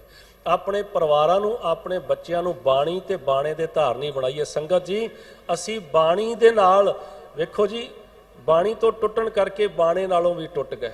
ਨਾ ਸਾਡੇ ਕੋਲ ਬਾਣਾ ਰਿਹਾ, ਨਾ ਸਾਡੇ ਕੋਲ ਬਾਣੀ ਰਹੀ। ਜੇ ਬਾਣੀ ਸਾਡੇ ਕੋਲ ਹੁੰਦੀ, ਜੇ ਬਾਣਾ ਸਾਡੇ ਕੋਲ ਹੋਵੇ, ਤੇ ਫਿਰ ਉਸ ਸਿੱਖ ਵਰਗਾ ਦੁਨੀਆ ਤੇ ਖੂਬਸੂਰਤ ਇਨਸਾਨ ਕੋਈ ਨਹੀਂ ਜਿਹੜਾ ਗੁਰੂ ਗੋਬਿੰਦ ਸਿੰਘ ਸਾਹਿਬ ਮਹਾਰਾਜ ਜੀ ਦੀ ਰਹਿਤ ਵਿੱਚ ਹੈ ਤੇ ਬਾਣੀ ਤੇ ਬਾਣੇ ਦੇ ਅਨੁਸਾਰ ਆਪਣਾ ਜੀਵਨ ਜਿੰਦਾ ਹੈ, ਭਾਵੇਂ ਉਹਦੇ ਕੋਲ ਧਨ ਥੋੜਾ ਵੀ ਕਿਉਂ ਨਾ ਹੋਵੇ। ਪਰ ਜੇ ਕਿਸੇ ਕੋਈ ਇਨਸਾਨ, ਕੋਈ ਗੁਰੂ ਗੋਬਿੰਦ ਸਿੰਘ ਮਹਾਰਾਜ ਜੀ ਦਾ ਸਿੱਖ ਹੋ ਕੇ ਬਾਣੀ ਨਾਲੋਂ ਟੁੱਟ ਜਾਵੇ, ਬਾਣੀ ਨਾਲੋਂ ਟੁੱਟ ਜਾਵੇ, ਪੰਜ ਕਕਾਰੀ ਵਰਦੀ ਨਾ ਹੋਵੇ, ਅੰਮ੍ਰਿਤ ਨਾ ਛਕਿਆ ਹੋਵੇ, ਤੇ ਸਮਝ ਲੈਣਾ ਉਸ ਤੋਂ ਵੱਧ ਮਨੁੱਖ ਵੀ ਕੋਈ ਨਹੀਂ ਹੈ। ਸਭ ਤੋਂ ਵੱਧ ਮਨੁੱਖ ਉਹ ਹੈ ਗੁਰੂ ਦਾ ਸਿੱਖ ਹੋ ਕੇ ਗੁਰੂ ਨਾਲੋਂ ਟੁੱਟ ਗਿਆ, ਤੇ ਸਭ ਤੋਂ ਭਲਾ ਮਨੁੱਖ ਉਹ ਹੈ ਜਿਹੜਾ ਗੁਰੂ ਨਾਲ ਜੁੜ ਗਿਆ, ਭਾਵੇਂ ਕਿਸੇ ਹਾਲਾਤ ਵਿੱਚ ਵੀ ਹੋਵੇ। ਜਿਹੜਾ ਆਤਮਾ ਦਾ ਬੈਲੈਂਸ ਹੈ ਨਾ, ਸੁੱਖਾਂ ਵਿੱਚ ਤੇ ਬੈਲੈਂਸ ਸਭ ਦਾ ਬਣਦਾ ਹੈ, ਦੁੱਖ ਵਿੱਚ ਬੈਲੈਂਸ ਉਸੇ ਦਾ ਬਣਦਾ ਜਿਹੜਾ ਗੁਰੂ ਨਾਲ ਜੁੜਦਾ ਹੈ। ਤੇ ਜਿਹੜੇ ਗੁਰੂ ਨਾਲ ਜੁੜ ਗਏ ਉਹਨਾਂ ਦੀ ਲਾਈਫ ਦਾ ਬੈਲੈਂਸ ਐਸਾ ਬਣਿਆ, ਭਾਵੇਂ ਖੋਪਰ ਲੈ ਗਿਆ, ਬੰਦ ਕੱਟਿਆ ਗਿਆ, ਸਰੀਰ ਦੇ ਦੋ ਫਾੜ ਹੋ ਗਏ, ਦੇਗ ਵਿੱਚ ਉਬਲ ਗਏ। ਆਪਾਂ ਕਿੰਨਾ ਇਤਿਹਾਸ ਜਾਣਦੇ ਹਾਂ। ਸਵਾ ਮਣ ਦੇ ਪੀਸਨੇ ਪੀਸੇ, ਖੰਨੀ ਰੋਟੀ ਤੇ ਗੁਜ਼ਾਰਾ ਕੀਤਾ, ਆਪਣੇ ਬੱਚਿਆਂ ਦੇ ਟੁਕੜੇ ਕਰਵਾਏ। ਕੀ ਜਿਹੜੇ ਟੁਕੜੇ ਕਰਵਾਉਂਦੇ ਸਨ ਉਹ ਪਾਗਲ ਸਨ, ਉਹ ਕਮਲੇ ਸਨ? ਨਹੀਂ ਭਾਈ। ਜਿਨ੍ਹਾਂ ਨੇ ਆਪਣੇ ਬੱਚਿਆਂ ਦੇ ਟੁਕੜੇ ਕਰਵਾ ਕੇ ਗਲਾਂ 'ਚ ਪਵਾ ਲਏ, ਹਾਰ ਪਵਾ ਲਏ, ਅੱਜ ਸਾਡੇ ਬੱਚੇ ਦੇ ਕੰਡਾ ਵੀ ਵਾਜੇ ਤੇ ਅਸੀਂ ਤਰਬਕਦੇ ਹਾਂ। ਉਹ ਕਿਵੇਂ ਕਰਾ ਗਏ? ਉਹਨਾਂ ਨੇ ਧਰਮ ਦੀ ਖਾਤਰ ਧਰਮ ਤੋਂ ਨਹੀਂ ਡੋਲੇ, ਤੇ ਉਹਨਾਂ ਦਾ ਜ਼ਿਕਰ ਅਰਦਾਸ ਵਿੱਚ ਆਉਂਦਾ ਹੈ। ਤੇ ਫਿਰ ਅਸੀਂ ਕਿਉਂ ਇਸ ਤੋਂ ਪਾਸਾ ਕਰ ਗਏ? ਰਹਿਤ ਮਰਿਆਦਾ ਤੋਂ ਅਸੀਂ ਪਾਸਾ ਕਰ ਗਏ ਨਾ। ਮੈਂ ਕਈ ਵਾਰ ਇਹ ਗੱਲ ਕਹੀ, ਅੱਜ ਵੀ ਕਹਿਣਾ ਹੈ ਕਿ ਜਿਹੜੇ ਲੋਕ ਆਪਣੇ ਬੱਚਿਆਂ ਤੇ ਬੱਚੀਆਂ ਦੇ ਆਨੰਦ ਕਾਰਜ, ਬੱਚਿਆਂ ਲਈ ਰਿਸ਼ਤੇ ਸਿੱਖ ਰਹਿਤ ਮਰਿਆਦਾ ਪੜ੍ਹ ਕੇ ਕਰਨਗੇ ਨਾ, ਉਹਨਾਂ ਦੇ ਤਲਾਕ ਦੀ ਨੌਬਤ ਨਹੀਂ ਆਏਗੀ। ਤਲਾਕ ਦੀ ਨੌਬਤ ਉੱਥੇ ਆਉਂਦੀ ਹੈ ਜਿਨ੍ਹਾਂ ਦੇ ਜੀਵਨ ਵਿੱਚ ਕਰੈਕਟਰ, ਕਿਰਦਾਰ ਵਿੱਚ ਦਿੱਕਤ ਆ ਜਾਂਦੀ ਹੈ। ਅਸੀਂ ਕੇਵਲ ਬੱਚੇ ਦੀ ਪ੍ਰਾਪਰਟੀ ਤਾਂ ਦੇਖ ਲਈ, ਪਰ ਬੱਚੇ ਦਾ ਕਿਰਦਾਰ ਤਾਂ ਦੇਖਿਆ ਹੀ ਨਹੀਂ, ਕਰੈਕਟਰ ਤਾਂ ਦੇਖਿਆ ਹੀ ਨਹੀਂ। ਮੁਸ਼ਕਲ ਆਏਗੀ। ਸੋ ਇਸ ਕਰਕੇ ਸਾਨੂੰ ਜਿਹੜੀ ਰਹਿਣੀ ਦਿੱਤੀ ਹੋਈ ਹੈ ਉਹਨੂੰ ਆਪਾਂ ਰਹਿਤ ਵਿੱਚ ਰਹੀਏ, ਤੇ ਜਿਹੜਾ ਰਹਿਤ ਵਿੱਚ ਰਹੇਗਾ ਉਹਨੂੰ ਹੀ ਧੰਨ ਗੁਰੂ ਗੋਬਿੰਦ ਸਿੰਘ ਸਾਹਿਬ ਜੀ ਕਹਿੰਦੇ ਉਹ ਮੇਰਾ ਸਿੱਖ ਹੈ। ਰਹਿਣੀ ਰਹੇ ਸੋਈ ਸਿੱਖ ਮੇਰਾ। ਸੋ ਸਤਿਗੁਰੂ ਜੀ ਕਹਿੰਦੇ ਜਿਹੜਾ ਮੇਰੀ ਰਹਿਤ ਵਿੱਚ ਰਹੇਗਾ ਉਹ ਮੇਰਾ ਸਿੱਖ ਹੋਏਗਾ। ਰਹਿਤ ਬਿਨਾਂ ਨਾ ਹੈ ਸਿੱਖ ਕਹਾਵੇ, ਰਹਿਤ ਬਿਨਾਂ ਦਰ ਚੋਟਾਂ ਖਾਵੇ। ਰਹਿਤ ਤੋਂ ਬਿਨਾਂ ਅਸੀਂ ਫਿਰ ਭਟਕਦੇ ਹੀ ਫਿਰਾਂਗੇ, ਚੋਟਾਂ ਹੀ ਖਾਣ ਹੈ। ਤੇ ਜਿਹੜੇ ਕਰਮ ਕਾਂਡ ਉਹਨਾਂ ਤੋਂ ਵੀ ਆਪਾਂ ਪਰਹੇਜ਼ ਕਰੀਏ। ਜਿਹੜੇ ਡੇਰੇਦਾਰ, ਜਿਨ੍ਹਾਂ ਨੇ ਡੇਰੇ ਬਣਾ ਲਏ, ਆਪਣੇ ਚੇਲੇ ਬਣਾ ਲਏ, ਗੱਡੀਆਂ ਬਣਾ ਲਈਆਂ, ਪ੍ਰਾਪਰਟੀਆਂ ਬਣਾ ਲਈਆਂ, ਉਹਨਾਂ ਦੇ ਚਰਨਾਂ 'ਚ ਵੀ ਬੇਨਤੀ ਹੈ ਭਾਈ ਆਪਾਂ ਗੁਰੂ ਨਾਲ ਜੁੜੀਏ। ਉਹਨਾਂ ਨੂੰ ਵੀ ਲੋੜ ਹੈ ਕਿ ਉਹਨਾਂ ਨੇ ਵੀ ਇਸ ਸੰਸਾਰ ਤੋਂ ਪਾਰ ਹੋਣਾ ਹੈ। ਉਹ ਵੀ ਭਾਈ ਡੇਰੇਦਾਰੀਆਂ ਤੋਂ ਦੇ ਨਾਲ ਆਪਣੀ ਡੇਰੇਦਾਰੀ ਦੇ ਵਿੱਚ ਰਹਿ ਕੇ ਗੁਰੂ ਨਾਲ ਜੁੜਨ ਦਾ ਜਿਹੜਾ ਉਪਰਾਲਾ ਉਹ ਜ਼ਰੂਰ ਕਰਨ। ਜਿਹੜੇ ਕਰਦੇ ਨੇ ਉਹ ਮੁਬਾਰਕ ਹੈ। ਸਾਰਿਆਂ ਦਾ ਧੰਨਵਾਦ ਕਰਦਾ ਹੋਇਆ ਸਿੰਘ ਸਾਹਿਬਾਨ ਜੀ ਦਾ। ਸੋ ਸਾਰੇ ਇੱਥੋਂ ਦੇ ਪ੍ਰਬੰਧਕਾਂ ਦਾ ਹਾਰਦਿਕ ਤੌਰ 'ਤੇ ਧੰਨਵਾਦ, ਜਿਨ੍ਹਾਂ ਨੇ ਇਹ ਰੱਬ ਵਰਗੀਆਂ ਸੰਗਤਾਂ ਦੇ ਦਰਸ਼ਨ ਕਰਨ ਦਾ ਸੁਭਾਗ ਬਖਸ਼ਿਸ਼ ਕੀਤਾ ਹੈ। ਮੇਰੀਆਂ ਭੁੱਲਾਂ ਮੇਰੀ ਝੋਲੀ ਵਿੱਚ, ਗੁਰੂ ਦੇ ਬਚਨ ਆਪਣੇ ਹਿਰਦੇ ਵਿੱਚ ਵਸਾ ਕੇ ਆਖਰੀ ਤੇ ਪਹਿਲੀ ਬੇਨਤੀ ਹੈ, ਉਹ ਐਸੀ ਮਹਾਨ ਸ਼ਖਸੀਅਤ ਧੰਨ ਧੰਨ ਬਾਬਾ ਦੀਪ ਸਿੰਘ ਜੀ, ਆਪਾਂ 2 ਵਾਰ ਜ਼ਰੂਰ ਪੜ੍ਹ ਲਈਏ। ਧੰਨ ਹੈ ਧੰਨ ਹੈ ਧੰਨ ਹੈ ਬਾਬਾ ਦੀਪ ਸਿੰਘ ਜੀ, ਧੰਨ ਹੈ ਧੰਨ ਹੈ ਧੰਨ ਹੈ ਧੰਨ ਹੈ ਬਾਬਾ ਦੀਪ ਸਿੰਘ ਜੀ, ਧੰਨ ਹੈ।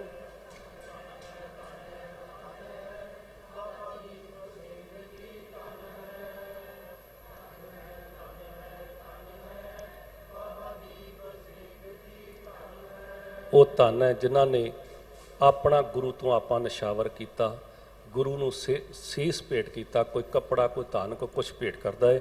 ਉਹਨਾਂ ਨੇ ਆਪਣਾ ਸਿਰ ਗੁਰੂ ਨੂੰ ਭੇਟ ਕੀਤਾ, ਉਹ ਧਨ ਨੇ। ਆਓ ਧੰਨ ਗੁਰੂ ਹਰਿਕ੍ਰਿਸ਼ਨ ਸਾਹਿਬ ਮਹਾਰਾਜ ਜੀ ਸਾਡੇ ਸਾਰਿਆਂ ਦੀਆਂ ਹਾਜ਼ਰੀਆਂ ਲਾਉਣ। ਭੁੱਲਾਂ ਦੀਆਂ ਖਿਮਾ ਬਖਸ਼ੋ ਅਸੀਸ ਤੇ ਆਖੋ ਜੀ ਵਾਹਿਗੁਰੂ ਜੀ ਕਾ ਖਾਲਸਾ ਵਾਹਿਗੁਰੂ ਜੀ ਕੀ ਫਤਿਹ।